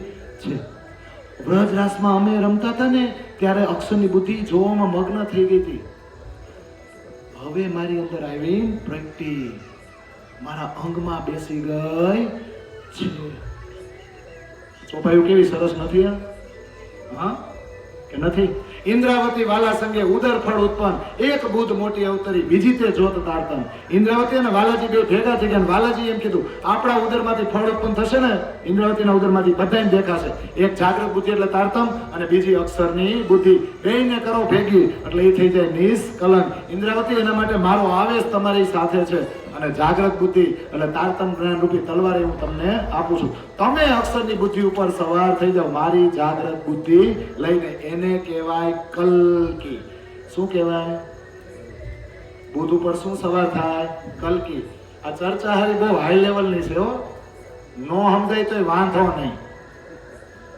આ રેકોર્ડિંગ થાય છે ને સાંભળજો અને નો સાંભળવું હોય ત્યાં સોપાયું વાંચજો અને ઘરે વાગોળશો મંથન કરશો તો કદાચ કાંઈક દઈશ હું મારી રીતે બેસ્ટ પ્રયત્ન કરું છું તમને સમજાવવાના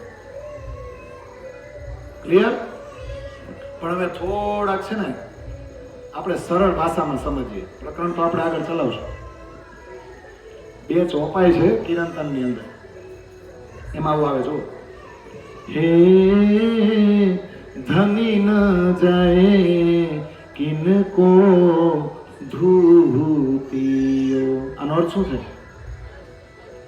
વાંચો છે હે જો કીજે અનેક ધૂતાર જો કીજે અનેક ધૂતાર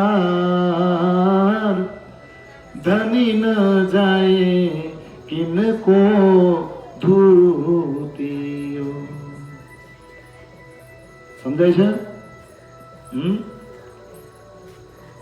हे तुम चैन ऊपर के कहीं करो ए पर छूटे न क्यों ए विकार पर छूटे न क्यों ए विकार धनी न जाए किनको धूती समझे છે પછી આગળ આવે हे कोई बढ़ाओ कोई मुंडाओ आ तो समझे जाए हे कोई बढ़ाओ कोई मुंडाओ हे कोई खेच काठो केश कोई खेच काठो केश धनी न जाए किनको धूतियो હવે આમાં આવે શબ્દ આપણા અવતારણ લાગુ પડે हे ચોલો આત્મના ઓલકી એ કહા હોય ધરે બહુ ભેસ કહા હોય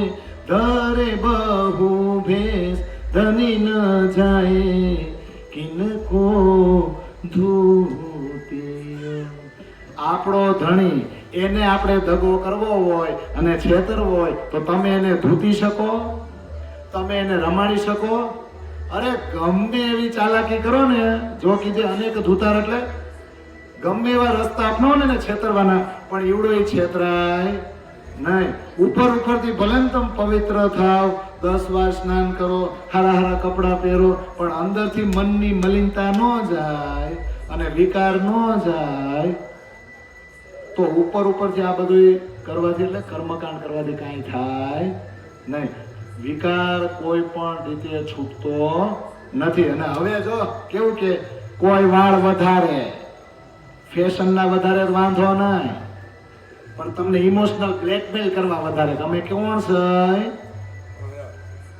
મહારાજ છે હા એમ જ આવે પણ આપણે એક ચોપાઈ લીધી ને જેણે દર્શને નેત્ર થરે ને વચન કહીએ ઠરે આમ અનેક વિઘન જો ઉપજે પણ મૂકે નહીં સાધ સંગ જેના દર્શન કરવાથી આપણી આંખોને આમ શાંતિ મળે ને ટાઢક મળે ને અને એના વચન સાંભળવાથી અંગે અંગમાં ઠરવા લાગે ને આમ ઓલો શું કે ચંદ્રમાની ચાંદની પીતા હોય રસ જતો હોય એવો આનંદ મળે એવો ઠંડક મળે ને તો આવા કોઈ વ્યક્તિ મળે ને તો ગમે એવી તકલીફ હોય તો આવા વ્યક્તિને છોડાય નહીં પણ એ સાધ એટલે જે સાધના કરતો એવું નહીં કે જેને ભગવા પહેર્યા અથવા તો સંન્યાસી બની ગયો છે જેને લગ્ન નથી કર્યા એવી વાત નથી હોય ચોપાઈમાં એટલે જેના વેણ અને નેણ ન ફરે ને એને સંત કહેવાય વેણ એટલે વાણી અને નેણ એટલે વિકારી ન હોય ને સમદ્રષ્ટિ હોય એને જ તમે સંત કહી શકો બાકી કોઈને નહીં આમાં શું આવે કોઈ વાળ વધારે કોઈ મુંડન કરાવે આવું નથી જોતો આપણે નથી જોતા અને કોઈ પાછા વાળ ખેંચે મુંડન તો ઠીક ખેંચે મૂળિયામાંથી જ કાઢ નાખે એવાય જોઈશે ને આપણે પણ જોલો આત્મના ઓળખી જ્યાં સુધી આત્માને ન ઓળખો તો અલગ અલગ પ્રકારના વેશ ધારણ કરવાથી શું થાય ગઈકાલે આપણે ચર્ચા કરી હતી કે હું મારી રીતે મારા રસ્તા તમને કહું હું મારી રીતે આ વાણીનો અર્થ કરીને એની ઝેરોક્ષ કરાવીને તમને ઘરે ઘરે આપું એ પાછી મફત આપું મફત આપ્યા પછી હું કરું ખબર જ્યારે તમે મારી ઓળખાણ કરી લ્યો ને કે અમને તો આણે આપ્યા ઓહો એને તો કોઈ સ્વાર્થ નથી એ તો નિસ્વાર્થ ભાવે કામ કરે છે એના પાસે એમ કે હવે તમે મંડળ બનાવો ને દર મહિને આટલા ઉઘરાવો કેમ તમારે મંડળમાં કોઈનો બર્થડે હોય ને અથવા તો કોઈ પ્રસંગ આવતો હોય ને તો એ ખર્ચો તમારે એમાં નહીં કરવાનો તમે આમાં ઉઘરાવો ભેગા કરો આપણે આશ્રમ બનાવો છે આપણે ગુરુકુળ બનાવવા હવે આને તમે કઈ રીતે નિસ્વાર્થ કહી શકો જોજો આ જેટલી પણ સામાજિક સંસ્થા તમારી પાસે દાન લઈને પાછી બીજી જગ્યાએ ભોજન કરાવડાવે ટિફિન આપે ગમે એ આવે પણ દાન કોની પાસે લીધું તમારી પાસે તમારું નામ ખાલી સંસ્થાવાળાને ખબર છે પણ ઈ જેને જમાડશે ને તો એનાઉન્સમેન્ટ ઈ સંસ્થા થાય ઓહો આ સંસ્થા એમને જમાડ્યા તો પછી વાયા હું કામ કરો ડાયરેક્ટ જમાડજો આ સમજાય છે પણ આ તમને જ્યાં સુધી ન ઓળખો ને ત્યાં સુધી આવા વેશ પલટા કરો કે આવા આડંબર કરો ને તો કાંઈ થાય નહીં તો અહીંયા શબ્દ છે આતમ કોણ આવે આતમ હવે નિષ્કલંક અથવા તો કલકી એટલે જેના ઉપર કોઈ કલંક ન લાગેલો હોય ને એને કલકી કહેવાય કહેવાય કે ન કહેવાય તો શરીરને કલંક લાગે લાગે ને? કેમ આ ચાંદલો આ નાનો કર્યો મોટો કર્યો હોય તો આ ચાંદલો કર્યો છે ને મને આ મોટો કર્યો ને અહીંયા સુધી થઈ ગયો હોય તો તરત જ મને બીજે દિવસે કયો અહીંયા સુધી રેગાડા ઉતરતા હતા, તમે જરાય હારા નહોતા લાગતા. અથવા તો આંજણ કર્યું હોય થોડુંક મોટું થઈ ગયું હોય તો ડાઘ લાગે કે ન લાગે? કાળા થોડા બધું શરીરને કલંક લાગે. બીજો કલંક કઈ રીતે લાગે? કે આવડા ચોરી કરે, આ વ્યભિચાર કરે છે, આ ગાળો બોલે છે, આ આવું કરે છે, આ તેવું કરે. શરીરને કલંક લાગી શકે, પણ એ શરીર જેને કારણે હલનચલન કરે છે એ આત્માને કલંક લાગે તો કલ્કી અવતાર કોણ હોય? આત્મા. અને આત્મજ્ઞાન હંમેશા આખરમાં જ આવે, અને એના આખર એટલે કહેવાય કે એના પછી બીજા કોઈ જ્ઞાનની જરૂર પડતી નથી. એટલે કબીર સાહેબ એમ કે આત્મ જ્ઞાન બિના નર ભટકે, કોઈ મથુરા ને કોઈ કાશી. પાણી में मीन कैसी मोही सुनी सुनी આવે હાસી. કે આપણા શરીરની અંદર આત્મા જે છે ને એનું તો કોઈ ચર્ચા કે એનું કોઈ ડિસ્કશન જ ન થતું. બિચારી તૈસી છે, એ ઈચ્છે છે મારી વાતો કરો, મારી ખોજ કરો, તો કઈક મજા આવે ને કાંઈ. એટલે આપણા દેવચંદ્રજીએ કીધું હતું કે મેં દેખ્યા દિલ વિચાર કે ચિત્ત સો અર્થ લગાए, इस मंडल में आत्मा चलिया न कोई जगाए. કૃષ્ણને જયારે જવાબ આપ્યો ને દેવચંદ્રજી ત્યારે કીધું કે હું દિલથી વિચારીને કહું છું અને ચિત્તથી તમને અર્થઘટન કરીને કહું છું કે આ મંડળમાં આ સંસારમાં મેં ગમે એટલી ખોજ કરી પણ એકેય સંપ્રદાયમાં એવા રસ્તા નથી જે આત્મજ્ઞાનની ઓળખ કરાવી આપે. આત્મજ્ઞાન કોઈને થયું નથી તો એકેય રસ્તા આપણે ન અપનાવાય. આપણો આગેવાન જો આપણને એ રસ્તે લઈ જતો હોય ને તો વાણી વાંચો, અને વાણીમાં જે રસ્તો આપ્યો છે ને એ જ રસ્તે આપણે જવું જોઈએ. તો આત્મા છે ને એ જ કલ્કી અવતાર કહેવાય. પણ આવી આત્માઓ ક્યાંથી આવશે? હું વાત કરું તો એનું ક્યાંથી આવે? પરમધામથી આ આત્માઓ આવશે. અને પછી એમ કે કલ્કી અવતાર આવશે, ઘોડા ઉપર બેઠો હોય છે, હાથમાં તલવાર રહેશે. તો ઘોડો એટલે બુદ્ધિ. શું થાય? ઘોડો એટલે કોણ? બુદ્ધિ. આપણે બુદ્ધિ ન હોય તો આપણી વાત કરો ને. આપણે ક્યારેક અવળા રસ્તે જતા હોય અથવા તો નાનું એવું સામાન્ય કામે આપણને ખબર ન પડતી હોય તો લોકો શું કે તું બુદ્ધિ વગેરે ન છે. બુદ્ધિ દોડાય ને તો બોલો ઘોડો કોણ છે? બુદ્ધિ. અને તલવાર એટલે જાગૃત બુદ્ધિ, વિવેક. શું આવે? વિવેક. જે નિર્ણય કરી આપે કે શું સાચું ને શું ખોટું. અને એ તલવાર તો એવી છે કે અજ્ઞાનતા, રૂઢિચુસ્તતા, આડંબર અને જડતાને જડ મૂળથી ઉખેડી નાખે અને ધરાશાયી કરે. અને એવી રીતે ધરાશાયી કરે કે આ સંસારમાં ફક્ત આ જ જ્ઞાન રહી જાય, બીજું કોઈ જ્ઞાન રહી જાય નહીં. અને એક જ પરમાત્મા તરફ બધાય વળે. પછી આપણો હિન્દુ ધર્મ ફક્ત હિન્દુ ધર્મ નહીં પણ સત્ય સનાતન ધર્મ થઈ જાય નહીં. તો બોલો જગાડવાની કોને છે? નક્કી કરો. આ બુદ્ધ અવતાર વિશે આપણે જાણવા બેઠા છીએ તો બુદ્ધિને જગાડવાની છે. આતમ તો જાગશે પણ કોને જગાડવાની? એટલે કીધું તું બુદ્ધ વિના અહીંયા બંધાય પડ્યા તે સૌ ફંદમાં હે. બુદ્ધ જ્યાં સુધી જાગ્રત બુદ્ધિ ન હોય ને ત્યાં સુધી બધા આ ફંદામાં પડ્યા હતા, કોઈ બહાર નથી નીકળી શક્યું. તો કોને જગાડશું? બોલો તો કોને જગાડશું? બુદ્ધિને ને. હવે કઈ રીતે? તો પરમધામથી આપણે કઈ રીતે આવ્યા છીએ? સિમ્પલ. બગીચામાં ફૂલ હોય અને આપણે રસ્તે આવેલા જતા હોય તો આપણને સુગંધ આવે કે નહીં? વાસના, વાસ, ખુશ્બુ, સુગંધ આવે કે ન આવે? તો ફૂલ આપણી પાસે આવ્યું, ફૂલ આપણી પાસે રસ્તામાં બહાર આવ્યું પણ આપણને સુગંધ આવી કે નહીં? તો એવી જ રીતના પરમધામથી બ્રહ્મ સૃષ્ટિની સુગંધ જ આવી છે. ફૂલ તો ન્યાન બેઠું છે. પણ માનો કે આપણે ફૂલ સુધી પહોંચવું હોય તો કઈ રીતે પહોંચી? સુગંધ આવી ને મસ્તીની. તો સુગંધ આવે છે ને, સુગંધને સહારે સહારે સુગંધ કઈ બાજુ થાવે છે? એ બાજુ જાય કે નહીં? એમ કરતા કરતા કરતા કરતા આપણે ફૂલ પાસે પહોંચી જ નહીં, બગીચામાં પહોંચાય જ નહીં. તો ચિંતન જરૂરી છે. શું છે? તમે વસ્તુને ખેંચો, તમે વસ્તુ પાસે જાઓ. મિલન જરૂરી છે. ચુંબકને લોખંડ પાસે લઈ જાઓ કે લોખંડને ચુંબક પાસે? બોલો મિલન જરૂરી છે કે નહીં? એટલે કે છે કે સબ સંશય કો કિયો નહીવાર, કોઈ સંશય ના રહ્યા વાર કે પાર. રોશન કરું લેવું હુકમ બજાય, બ્રહ્મ સૃષ્ટિ ઓર દુનિયા દેવું જગાય. બધી શંકાઓ દૂર થઈ ગઈ છે. ક્ષરમાંય શંકા ન રહી, અક્ષરમાંય ન રહી અને પરમધામની લીલામાંય મને કોઈ શંકા નહીં. તો હવે તારતમનો પ્રકાશ, એની રોશની હું કરીને જ રહી. તમારો હુકમ હું માથે ધારણ કરું છું અને બ્રહ્મ સૃષ્ટિ અને દુનિયાને જગાડવાની જવાબદારી હવે મારામાં છે. પણ બધાની બુદ્ધિ જ જગાડવાની છે કે નહીં? બુદ્ધિને જગાડવાની છે. બુદ્ધિને તો જગાડશું, પણ અંદર શું છે? અંદર જો અંતસ્કરણ છે, અંદરની ઇન્દ્રિયો છે, એની અંદર આતમ છે. તો આ તારતમ શું કરે? આ તારતમ છે એ શું છે? તારતમ છે ને એલાર્મ છે. શું છે? આપણે અલાર્મ મૂકીને એલાર્મ છે, આપણને જગાડે. પરમધામમાં 4 પ્રકારની બુદ્ધિ છે. એલાર્મ કઈ રીતે? જોજો, સમજી લેજો. કદાચ 1-2 વર્ષ પહેલા આપણે આવ્યા ને ત્યારે ચર્ચા કરી હતી કે શિક્ષકની પાસે એ જ પુસ્તકો છે અને છોકરાઓ પાસે, બાળકો પાસે એ જ પુસ્તકો છે. પણ બાળકોની અંદર બુદ્ધિ કેવી છે? સ્વપ્નની. અને શિક્ષક પાસે કેવી બુદ્ધિ છે? એ વિષયની જાગૃત બુદ્ધિ. એ છોકરું જ્યારે સ્કૂલે જાય, ચોપડી તો એની જ છે, પુસ્તક તો એનું જ છે, પણ શિક્ષકની જાગૃત બુદ્ધિ કોનામાં ટ્રાન્સફર થાય? બાળકમાં. એટલે બાળક એ કેવો થઈ જાય? તો 4 પ્રકારની બુદ્ધિ છે ને. પરમધામમાં બુદ્ધિ છે, બુદ્ધિ વગર કઈ કામ ન થાય. રાજજી મહારાજના દિલની અંદર છે જાગૃત બુદ્ધિ. સખીજી બેઠી છે એની મૂળ બુદ્ધિ. અક્ષરધામમાં અક્ષર બેઠો છે ને એની નીચ બુદ્ધિ. અને આપણી સપનાની જીવ એ સપનાની બુદ્ધિથી કામ કરે કે ન કરે? કે નથી કરતા? તો રાસગ્રંથમાં ચોપાય છે ને, હવે એ ધણી કેમ મૂકીએ, વળી વળી કરો વિચાર, મૂળ બુદ્ધ ચેતન કરી ધણી ઓળખો આવા. આ જાગણી બ્રહ્માંડમાં ધણીને ઓળખો, કારણ કે આપણી મૂળ બુદ્ધિમાં બીજા દ્રશ્યો જે ફરતા હતા ને, હવે એને ધણીજી પાછા જાગૃત કરવા આવ્યા છે. એટલે કોઈ પણ હોય, બ્રહ્મ સૃષ્ટિ, ઈશ્વરી સૃષ્ટિ કે જીવ સૃષ્ટિ, એની બુદ્ધિને જગાડવાની છે. અને એની માટે આવ્યા બુદ્ધિમાન બુદ્ધજી, અક્ષરની બુદ્ધિ આ સંસારમાં જાહેર થાય. પણ હું લઈને આવ્યા બુદ્ધિ કઈ? ધણીજીની જે જાગૃત બુદ્ધિ છે ને, એ અક્ષરની બુદ્ધિ ઉપર હવે સવાર થશે. એટલે તારતમનું બળ કોઈ ન જાણે, એક જાણે મૂળ સ્વરૂપ. અને મૂળ સ્વરૂપની ચિત્તની વાતો તારતમમાં કઈ રૂપ. તો મૂળ સ્વરૂપ કોણ છે? આપણા પરમાત્મા છે ને. તો આ વાણી શું છે? આ શ્રી તારતમ સાગર, આ વાણી શું છે?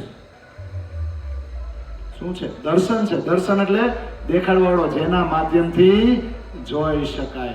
એટલે આ તારતમ ક્યારે એવો હતો કે નવતનપુરી ની અંદર ને, એ તે દિન ત્રિલોક में અને હુતી બુધ સુપાન સો બુધજી બુધ જાગ્રત લે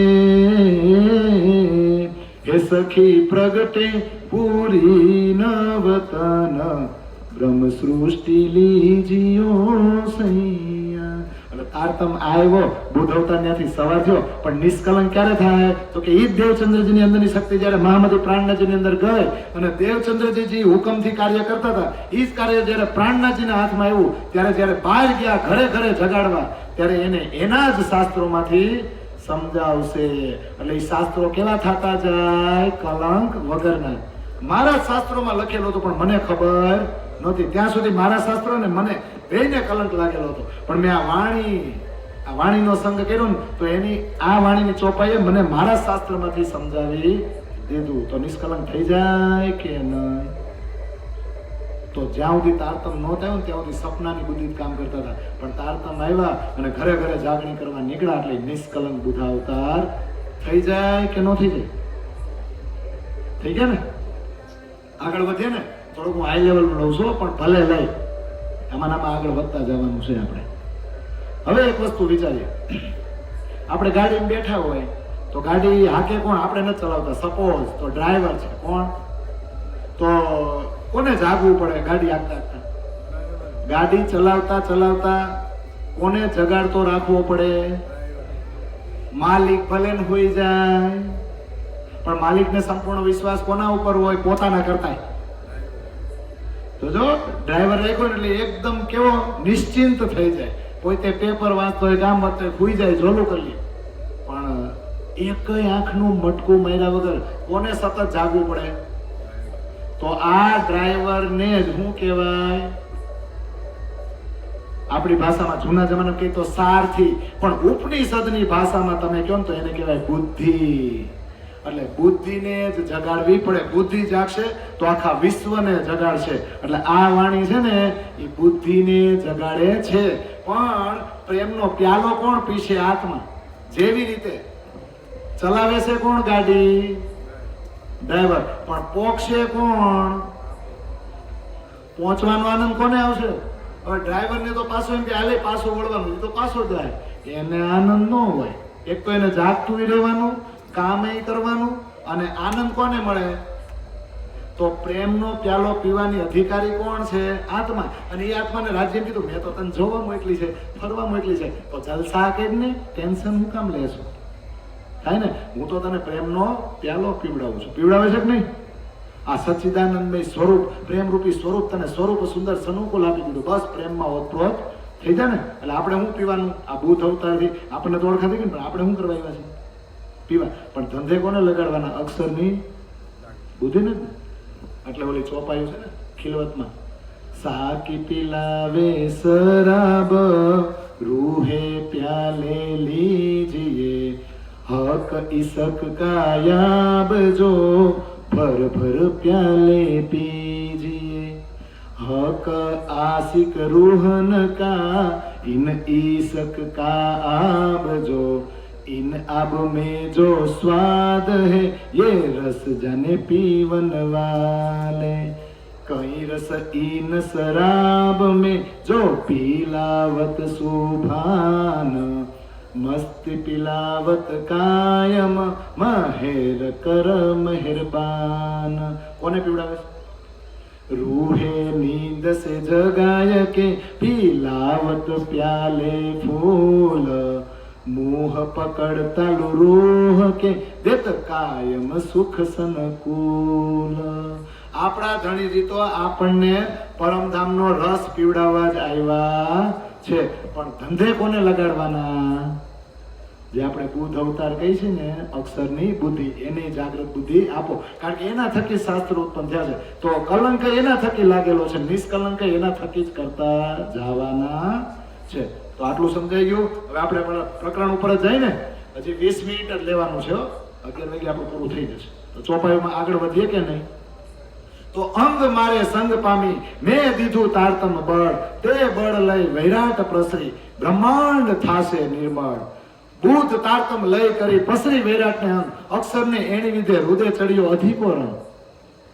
અક્ષરની બુદ્ધિજી રાસમાંથી મારા ધણીજીની આજ્ઞામાંથી ને હવે મારી અંદર આવી હતી તો ખરા, પણ હવે એને કામે લગાડવાની છે. તો હવે સમજો, ઘોડો કોણ છે?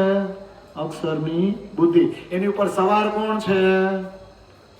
ઇન્દ્રાવતી. ઇન્દ્રાવતી પાસે શું છે? જાગ્રત બુદ્ધિ, એટલે કે તારતમ જ્ઞાન રૂપી તલવાર. અને ધણીજીનો આવેશ પણ કલકી રૂપે છે. એટલે 23મો અને 24મો અવતાર જુદા ન થાય, આગળની ચોપાઈમાં આવે. પણ અક્ષરની બુદ્ધિ જેવી મારી પાસે આવી ને, તો મેં એને તારતમનું બળ દીધું. અને એ તારતમનું બળ અક્ષરની બુદ્ધિને મળી તો આખો વૈરાટમાં ફેલાય ગઈ. હવે બ્રહ્માંડ નિર્મળ થશે. કેવો થશે? નિર્મળ એટલે અત્યાર સુધી જે શંકા કુશંકાઓ અને વિકાર ભરેલા હતા ને, હવે એક ઝાટકે આનથી દૂર થશે ને. દૈત કાલિંગો મારીને સન્મુખ કરશે તત્કાળ, લીલા અમારી દેખાડીને ટાળશે જમની ઝાડ. આ દેખો છો દૈત જોરાવર વ્યાપી રહ્યો વૈરાટ. કામ ક્રોધ ઉન્મત્ત અહંકાર ચાલે આપોપણી વાટ, વૈરાટ આખો લોક ચૌદે ચાલે આપોપણી મત. મન માને રમે સૌએ ફરીને વળ્યું અસત, એણે સંઘારશે એક શબ્દ શું વાર ન લાગે લગાર. આવડે છે ને બધું? હું બોલું છું એમ પાછું મગજમાં લ્યો છો. લોક ચૌદે પસરશે એ બુદ્ધ શબ્દનો માર. હું મારું તો જો હોય કાંઈ ન ખમે લવાની દોડ, અરે મારી બુદ્ધને એક લવે એવા મળે તે કોટાન કોટ. આ બુદ્ધ અવતારની વ્યાખ્યા કરે તો જુઓ પ્રાણનાથજી કરે છે કે નહીં? દૈત કાલિંગો મારીને, બોલો કયો રાક્ષસ છે જે જોરાવર થઈને આપણી સામે ઉભો છે આજ સુધી, જ્યાં સુધી તારતમ નહોતો આવ્યો ત્યાં સુધી? બોલો તો. દજ્જાલ, જે આત્મજ્ઞાનના રસ્તામાં આમો ઉભો હોય. આ કળિયુગ, આ કળિયુગી બુદ્ધિ, આ વિચારો જે તમને એક જગ્યાએ એક રસ્તા ઉપર ટકવા દેતા નથી, અને એ એક પરમાત્માને ઓળખવા દેતા નથી. આવો જે રાક્ષસ છે ને, એને હવે આ તારતમ જ્ઞાન છે ને, જાગ્રત બુદ્ધિ મારશે. અને સન્મુખ કરશે તત્કાળ. આમ જો ચપટી વગાડતા હો. હવે આપણને કોની સન્મુખ કરી દેશે? આપણી આત્માને પરમાત્માની સન્મુખ. બીજા કોઈ દેવી દેવતાઓ ઈષ્ટદેવ કે કોઈ પંથવાળા સંપ્રદાયને એક સીધો જ રસ્તો, સીધા જ એક જ પરમાત્માને પકડશે. બધા એવો એક નહીં, એક સંપ્રદાય વાળા નહીં, બધાનો વિચાર એક થઈ જાય કે ન થઈ જાય. અને લીલા અમારી દેખાડીને ઇન્દ્રાવતી કે આપણી લીલા દેખાડશે અને ટાળશે જમની ઝાડ. આ રસ્તે જે હાલશે ને એને યમરાજ એનો દંડો સહન કરવો પડશે નહીં. આ રાક્ષસ કેવો જોરાવર છે. આખા વૈરાટમાં રાક્ષસનું શાસન ચાલતું હતું ને. કામ, ક્રોધ, ઉન્મત્ત, અહંકાર બધાની અંદર છે કે નહીં? અને બધા પોતપોતાની રીતે હાલે છે કે નહીં? આખો વૈરાટ અને 14 લોક પોતપોતાની બુદ્ધિ પ્રમાણે ચાલતો હતો અને પોતાની જ મનમાની કરતો હતો અને બધે ખોટું અનિત્ય અસત્ય ફેલાયેલું હતું. હવે રાક્ષસને મારવા આ બુદ્ધ અવતાર આવી ગયો છે. એટલે જ્ઞાન રૂપી તલવાર, જેથી કરીને તમારી જો બુદ્ધિ વિકસિત થાય તો આડંબરમાંથી તમે બધા બહાર નીકળો. આને કહેવાય રાક્ષસને માર્યો. એક શબ્દથી આવા કેટલાય અસત્ય છે ને એને ઉડાડીને ફેંકી દેશે. 14 લોકમાં આ બુદ્ધ આ શબ્દો ફેલાવા લાગશે. અરે ઇન્દ્રાવતી કે મારે કોઈને મારવાની જરૂર જ નથી. આ મારા તારતમ જ્ઞાનમાં એક શબ્દમાં એવી તાકાત છે ને કે એક શબ્દની માર પણ સહન કરી શકે એમ. અરે મારા એક શબ્દને લીધે તો આવા કેટલાય રાક્ષસો ચપટીમાં મરી જાય. એ રાક્ષસો કોણ? આડંબર. શું આવે? આડંબર ને જડતા ને રૂઢિ ચુસ્તતા જે વૈદિક કર્મકાંડ પકડા છે ને, જ્યાં સુધી કોઈ છોડતા નહોતા. પણ આ તારતમમાં એવી તાકાત છે કે એક ઝાટકે અલગ અલગ ઈષ્ટદેવોને મૂકીને એક પરમાત્મા તરફ બધાય વળશે. ઉઠી છે વાણી અનેક આગમ, એનો ગોપ છે અજવાસ. વૈરાટ આખો એક મુખ બોલે, બુદ્ધને પ્રકાશ. ચાલશે સૌ એક ચાલે, બીજું ઓછરે નહીં વાત. અરે બોલે તો જો કાંઈ હોય બાકી, ચૂથી ઉડાડ્યું તુલ આંખ. કેવી સરસ મજાની ચોપાઈ છે.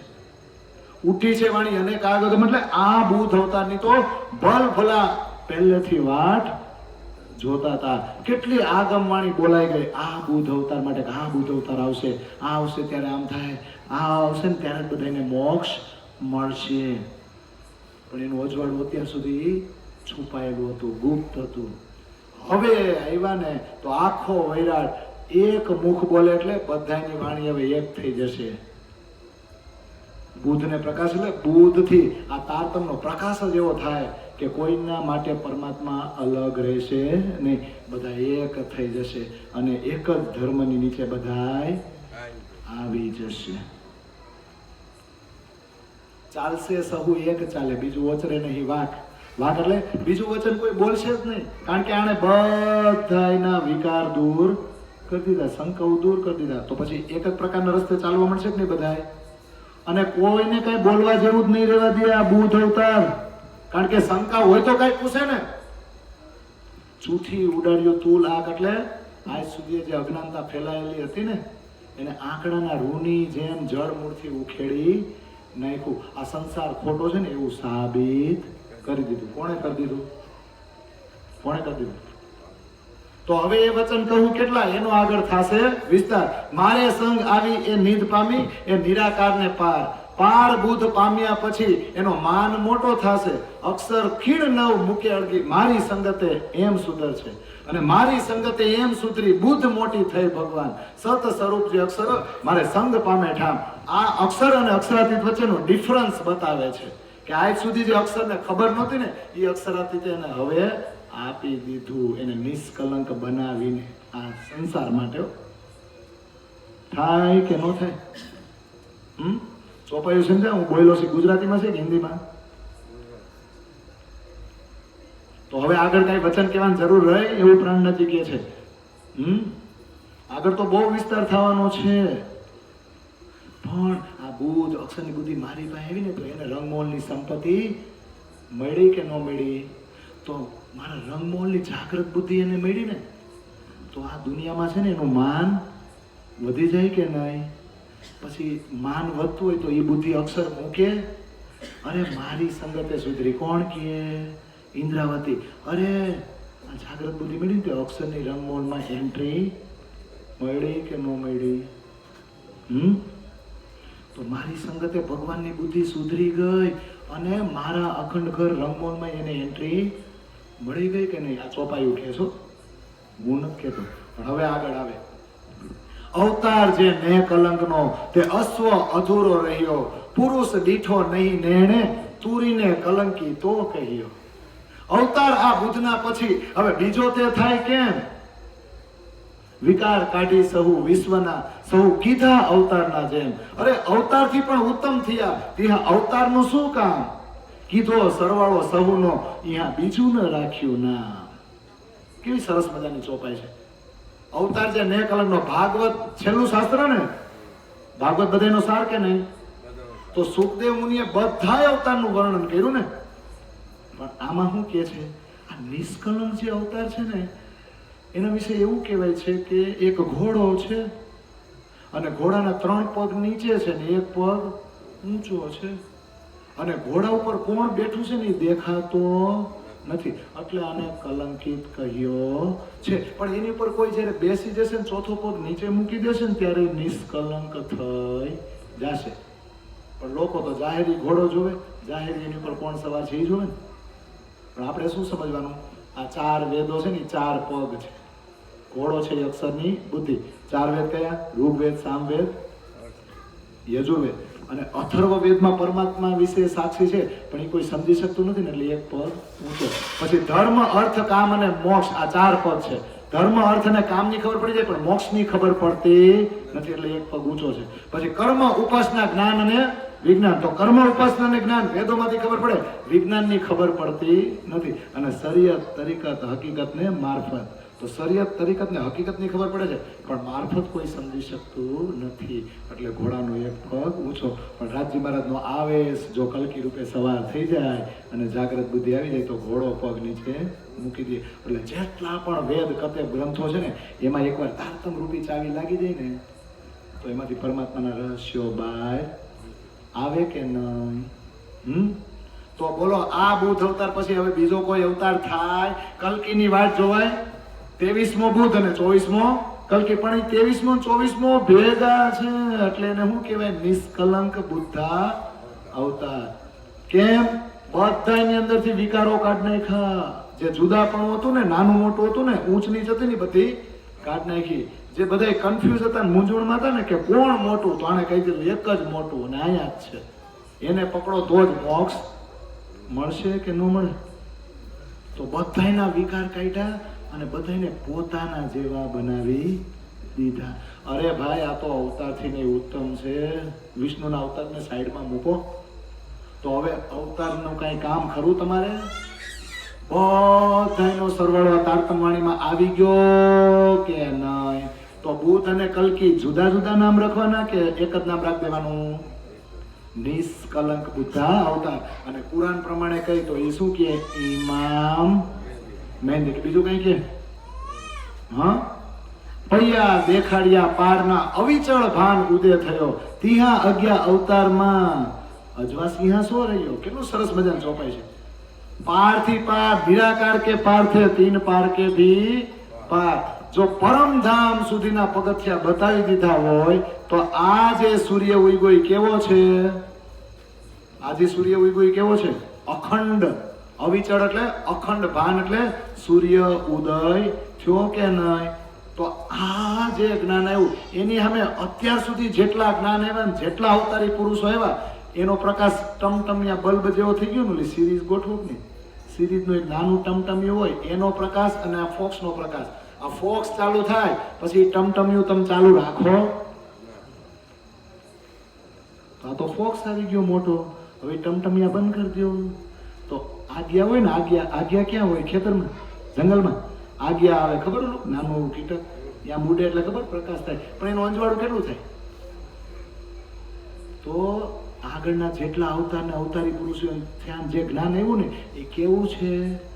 આ આજ્ઞામાંથી પ્રકાશ નીકળે ને એવું. પણ આ તો મોટા મોટા ફોક્સ આવી ગયા. તો આ અજવાળા અમે એનું અજવાળું ટાકે? બોલો, એ અજવાળાની કોઈ કિંમત ખરી છે? તો એની પેરે તમે પ્રીછજો, અવતાર ન થાય અન, પુરુષતા પહેલો ના કહ્યો, જો વિચારી જુઓ વચન, રખે કહેને ધોખો રહે, આ જુવા કહ્યા અવતાર, તો એ કેની બુદ્ધે વિષ્ણુને જગવી પહોંચાડ્યો પાર. તો આ રીતે તમે બધા સુંદર સાજી દ્રઢ કરી લેજો, બીજો અવતાર થવાનો નથી. બીજો પુરુષ છે જ નહીં, બુદ્ધ અલગ અને કલ્કી અલગ, એમાં બે પુરુષ નથી. 23મો 24મો બે ભેગા જ છે. એટલે આમ કહેવાય ત્રણ, કૃષ્ણ બુદ્ધ અને કલ્કી, પણ બુદ્ધ અને કલ્કી એ બે ભેગા થઈ ગયા. ક્ષર અને અક્ષરાતીત એની વચ્ચે કોણ છે? ક્ષર અને અક્ષરાતીત વચ્ચે અક્ષર છે કે નહીં? તો અક્ષર એટલે નીચ બુદ્ધિ અને અક્ષરાતીત એટલે જાગૃત બુદ્ધિ, બે ભેગા થઈ જાય ને એટલે એને નિષ્કલંક બુદ્ધ અવતાર કહેવાય કે ન કહેવાય? તો આનંદ સ્વરૂપને તો આનંદ જ લેવાનો હોય ને, એને થોડું કઈ કરવા આવ્યા છે, માથાકૂટ કરવા આવ્યા. હા, માથાકૂટ કરવા માટે સખીઓનો આધાર લીધો. સવાર કોને કરાવી ઘોડા ઉપર? સખીઓને. દોડાવે કોને? અક્ષરને. અને આદેશ કોનો? અક્ષરાતીતનો. એટલે સત ચિદ આનંદ ત્રણેય છે, બીજું કોઈ છે? કલ્કી છે એ અક્ષરાતીત છે, ઇન્દ્રાવતી છે એ કોણ છે? આનંદ સ્વરૂપ. અને ઘોડો છે એ સત. તો સચિદ આનંદ એ ત્રણેય ભેગા છે ને નિષ્કલંક બુદ્ધ અવતારમાં, બીજું કોઈ છે? હા, તો હવે કોઈ શંકા રહેવી જોઈએ નહીં. આ અવતાર કૃષ્ણ બુદ્ધ ને કલ્કી જુદા જુદા એટલે કીધા કે દુનિયાને ખબર પડે, પણ આપણા માટે તો બુદ્ધ ને કલ્કી જુદા નથી, બે એક જ છે. અરે આ બુદ્ધ અવતારમાં તો એવી તાકાત છે કે વિષ્ણુની બુદ્ધિને જગાડીને એને પરમધામમાં લઈ જઈ શકે. જે આજ સુધી વિષ્ણુ શંકરે અનુમાન કરતા હતા, કોઈને કહી નહોતા શકતા નહીં લીલાનું વર્ણન, એ પણ આટલું દ્રઢ કરી દીધું. સુખજીએ અવતાર સહુ કહ્યા, પણ બુદ્ધમાં રહ્યો સંદેહ, એનો ચોખ કરી ન શક્યો, તો કેમ કહે લીલા તે? એ તો અક્ષરાતીતની લીલા અમારી છે, પહેલે સંસાર સહુ ભાજીને વળી કહી શકાય તે. સુખજીએ બધા અવતારનું વર્ણન કર્યું વિષ્ણુના, પણ બુદ્ધ અવતારમાં એને શંકા રહી ગઈ, કારણ કે પોતીને આંખોથી ઉપર કોણ સવાર છે ને પુરુષને જોઈ શક્યા નહીં. તો જોઈ જ ન શક્યા તો એની લીલાનું વર્ણન થાય? એની ચોખવટ જ ન કરી શક્યા તો એની લીલા કેવી છે એની ખબર પડે? અને એને ખબર ન પડે તો વર્ણન થાય? એ વર્ણન ન કરે તો આપણને કઈ ખબર પડે? જીવને હો. અરે એને ક્યાંથી ખબર પડે? એ તો આપણા અક્ષરાતીતની લીલા છે, એ તો આપણી લીલા છે. પણ હે મારી સખ્યું, પેલા તમારી બધી શંકાઓ દૂર કરી દઉં, અને પછી બુદ્ધ અને કલ્કી અવતાર વિશે હું ડિટેલમાં હજી પણ કહીશ, એ તો આગળ આવશે. વૈરાટની વિધ કહી તમને રખે રાખો મન સંદેહ, અખંડ ગોકલ ને પ્રતિબિંબ વળી કહી પ્રીછવું તે, અજવાસ અખંડ અંકને નહીં અંતરાય પાવ રતી, રાસ રમી ગોકુલ આવ્યા પ્રતિબિંબ લીલા અહીંયા થકી. હવે સત્યુને કહે છે આખો વૈરાટે તમને સમજાવી દીધો, આ અવતારે તમને સમજાવી દીધા, આમાં ક્યાંય પડવા જેવું નથી. અને હવે હું જે કહું ને એટલો જ રસ તમે પીવો ને, એવું જ ને. તો અખંડ ગોકુલ અને પ્રતિબિંબ ગોકુલ, એ પણ તમને ભેદભાવ સમજાવી દઉં ને, રહસ્ય સમજાવી દઉં કે નહીં? કારણ કે અમારી પાસે હવે અખંડ ધામનું અખંડ અજવાળું આવી ગયું છે. જરાય અંતર રાખીશ નહીં, જરાય જુદાપણું ન રાખો, તમને જરાય શંકા રાખીશ નહીં, તો આપણો રાસ પૂરો થયો ને પછી આ બ્રહ્માંડ ચાલુ થયો ને ત્યાંથી પ્રતિબિંબ લીલા શરૂ થઈ. તો હવે તારતમનો સૂરજ પ્રગટી ગયો છે, એટલે હવે મને અજવાળું દેખાય છે. અને જે અખંડ ગોકુલ છે ને ત્યાં મારી દ્રષ્ટિ, સુરતમાં મંગલપુરીમાં બેઠા બેઠા મારી દ્રષ્ટિ ત્યાં પહોંચી રહી છે. એટલે હવે કે તારતમ સૂરજ પ્રગટ્યો, સકળ થયો પ્રકાશ, લાગી શિખરો, પાતાળ ઝળક્યો અને ફોડ્યો આકાશ, કિરણા સગડે કોલાંભ્યો, ગયું વૈરાટનું અજ્ઞાન, દ્રઢાવ ચોકસ લોક 14નો ઉડાડ્યું અનુમાન, વળી જોત જાલી નવ રહે વચમાં વિના ઠામ, અખંડ માહે પ્રસરી દેખાડ્યો વ્રજ વિશ્રામ. આ ચોપાયું છે. તારતમનો સૂરજ પ્રગટ થઈ ચૂક્યો છે, બધે એનો પ્રકાશ ફેલાઈ ગયો છે. પાતાળ વૈકુંઠ ક્ષર બ્રહ્માંડને વટીને અક્ષરના ચતુષ્પાદ અને મારા રંગમહોલ સુધી એની જ્યોત પહોંચી ગઈ છે. આકાશ ફોડી નાખ્યું, ક્યાંય અટકે નહીં એવું અજવાળું થઈ ગયું છે ને. તો આની કિરણો, તારતમ જ્ઞાન રૂપી જે સૂર્ય હોય ને એની કિરણો બધે ફેલાઈ ગઈ છે. અને આખા વૈરાટમાં જે અત્યાર સુધી અજ્ઞાન ફેલાયેલું હતું ને એ બધી અજ્ઞાનતા દૂર થઈ ગઈ. અને 14 લોક બ્રહ્માંડ આજ સુધી અનુમાનથી જે પરમાત્માનું વર્ણન કરતી હતું ને બધાને દ્રઢ કરી દીધા, અનુમાન ઉડાડી દીધું. હજી મારી આ તારતમની જ્યોત આ ક્યાંય અટકશે નહીં, હવ્યાકૃતમાં ન અટકી, હજી આગળ ગઈ. ક્યાં ગઈ? વચમાં વિનાઠામ એટલે તારતમની જ્યોત જ્યાં બ્રહ્મલીલા અખંડ છે ને ત્યાં જઈને ઊભી રહે. અખંડ માહે પ્રસરી ક્યાં? સબલિકના કારણમાં અને મહાકારણમાં જે બ્રજ લીલા અને રાસલીલા અખંડ છે ને ત્યાં ઇન્દ્રાવતીની દ્રષ્ટિ અહીંયા બેઠા બેઠા પહોંચી ગઈ. જે દેવચંદ્રજીને દેખાતું હતું ને એવું જ હવે મેરા ઠાકુરને એ મહામતી પ્રાણનાથજી બન્યા, એ નિષ્કલંક બુધાવતાર બન્યા, એ સાક્ષાત અક્ષરાતીત બની ગયા ને ત્યારે એની દ્રષ્ટિ પણ ડાયરેક્ટ એ અખંડ બ્રજ જ્યાં થયું છે ને જે અક્ષરે દ્રશ્યો લીધા હતા, કારણ કે હવે અક્ષરને કામે લગાડવાના છે એટલે સીધી દ્રષ્ટિ બ્રજ લીલામાં પહોંચી ગઈ કે નહીં. અને હવે પ્રકરણ પૂરું થઈ ગયું છે. 5 જ મિનિટ. આપણા ધણીજી 3 વાર આવ્યા. કેટલી વાર? આમ 5 વાર આવ્યા પણ આમ 3 વાર. એની ચોપાયું કહી દો. साहेब के संसार में आए 3 स्वरूप, सो पुरानियों कहावी सुंदर रूप अनूप, एक बाल दूजा किशोर तीसरा बूढ़ापन, सुंदरता सु ज्ञान की बढ़त जात अति घन. खुलासा ग्रंथમાં છે કે આપણા ધણી 3 વાર આવ્યા. બાલ સ્વરૂપે વ્રજમાં, કિશોર સ્વરૂપે રાસમાં અને હવે બુઢાપાની લીલા, વૃદ્ધાવસ્થાની લીલા થઈ રહી છે. પણ એ લીલા થઈ પન્નામાં જ્યાં ઈશ્ક આપ્યો. એટલે ધણીજીએ તો ઈશ્ક જ આપ્યો. જ્યારે પૂરેપૂરી સત્તા ધણીજી પાસે હતી ને, કોઈનો આધાર નહોતો લીધો ને, ત્યારે વ્રજમાં ઈશ્ક આપ્યો, રાસમાં ઈશ્ક આપ્યો અને પન્નામાં કઈ લીલા થઈ? ઈશ્કની લીલા જ થઈ. એટલે 3 સ્વરૂપ કહે વેદને, બાલ કિશોર બુઢાપન, બ્રજ રાસ પ્રભાત કો એ બુદ્ધજી કો રોશન. વેદમાં કીધો છે બાલ, કિશોર અને બુઢાપન. પરમાત્માની આ બ્રહ્માંડમાં 3 લીલા થાય, બાળ, કિશોર અને બુઢાપન. એટલે વ્રજ રાસ અને પ્રભાત એટલે સવાર. આ જાગની લીલા ક્યાં થઈ? ખાસ કરીને ઈશ્કની લીલા પન્નાની અંદર. એટલે કે છે બાલ લીલા ભઈ વ્રજ में, લીલા કિશોર વૃંદાવન, જગન્નાથ બુદ્ધ જાગની ભઈ ભોર લીલા બુઢાપન. બાળ લીલા ક્યાં થઈ? બાળ લીલા ક્યાં થઈ? વ્રજમાં. કિશોર લીલા વૃંદાવનમાં, યોગ માયામાં, એટલે કાલ માયામાં, પછી યોગ માયામાં. અને જગન્નાથ બુદ્ધ જાગની એટલે અહીં જગન્નાથપુરી નથી જવાનું, પણ બુઢાપાની લીલા થઈ છે ને, જાગની લીલા થઈ છે. ભઈ ભોર લીલા બુઢાપન એટલે આપણી બધાની વૃદ્ધાવસ્થા છે ને એવું એક રૂપક આપ્યું છે. પણ મેચ્યોરિટી તો આ ઉંમરમાં જ આવે ને, એટલે લીલા થઈ ગઈ ને. પણ એમાં રાજ્ય ઈશ્ક આપ્યો ક્યાં? પન્નાની અંદર. એટલે યાદ રાખજો 3 स्वरूप खुदाई के कहे, सो तीनों तकरार रूहो बीच रहे, एक ब्रज बाल, दूजा रास किशोर, तीसरे बूढ़ापन में भोर. પણ 2 સ્વરૂપ કહે મીને ઓર, કિલ્લી કુરાન લાય ઇન ઠોર. 5 એટલે કહેવાય.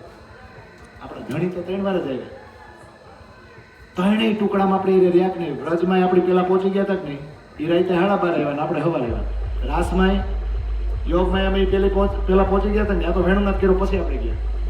અહીંયા આપણે બધા તો અલગ અલગ કુટુંબ કબીલામાં આવ્યા હતા. પણ દેવચંદ્રજીને મોકલા ને, સખી તમે લઈ ચાલો આવેશ, ન મૂકું એકલા. તમે આવેશ લઈને જાઓ, તમને એકલી નહીં મૂકું અને મારી સખીઓને એકલી મૂકીશ નહીં. પછી તો ખોજ કરે ને 40 વર્ષે ખબર પડે કે હું સુંદરભાઈ છું, પણ પેલા અંદર તો આવી ગયા ને. એટલે આપણને ક્યાંય મૂકા નથી. મૂકા છે હા. પછી એક ચોપાઈ કેવી છે? બાલેથી બુઢા પેલો મેં સિર પર ખડે સુબાન. આગળ શું આવે? એ સુખ શબ્દાતીત કે ईद आवे, ये सुख शब्द अतीत के क्यों करावे जुबान, बाले थे बुढ़ापे लग मेरे सिर पर खड़े सुबान. तो बाले थे बुढ़ापे એટલે વ્રજમાં આપણે આવી રહેતા, યુવાવસ્થા, કિશોરાવસ્થા, રાસમાં આવી રહેતા અને બુઢાપામાં આવી રહે છે કે નહીં? એ મારા માથે જ ઊભા છે, એનો હાથ મારી ઉપર જ છે, એવું થાય કે નહીં સાબિત? હા. એટલે જોજો વ્રજમાં આવ્યા, રાસમાં આવ્યા અને જાગરી બ્રહ્માંડમાં આવ્યા છે. પણ વચ્ચે 2 આવ્યા. કોણ? શ્યામાજીનો આધાર લીધો છે. એકવાર શ્યામાજીને મોહમ્મદ રૂપે મોકલા એટલે કુરાન લઈને આવ્યા. હું લઈને આવ્યા? અને બીજી વાર શ્યામાજીને દેવચંદ્રજી રૂપે મોકલા અને ચાવી લઈને આવ્યા. પછી પોતે આવ્યા ને ખોલી નાખ્યું બધું. સમજાય છે? એટલે બસરી અને મલકી એની વારસદાર થઈને કોણ આવ્યું? હક્કી. એટલે બસરી, મલકી અને હક્કી એટલે શું થાય? મોહમ્મદ દેવચંદ્રજીને પ્રાણનાથજી. પણ બાલ કિશોર અને બુઢાપન એટલે મોહમ્મદ દેવચંદ્રજી પ્રાણનાથજી ન થાય. આ કેટલા એવા આ રવેડે સડાવે છે અત્યારે કે બાલ કિશોર ને બુઢાપન એટલે શું થાય? મોહમ્મદ દેવચંદ્રજી ને પ્રાણનાથજી. એટલે કૃષ્ણની લીલાને ગણવાની જ નહીં. આવા ઉભા થયા છે અને મોહમ્મદ બહુ વાલા લાગે, કેમ જાણે કુરાનમાં ઘૂસી ગયા હોય. અને કુરાનની બધી વિગત સનદમાં આપી દીધી છે.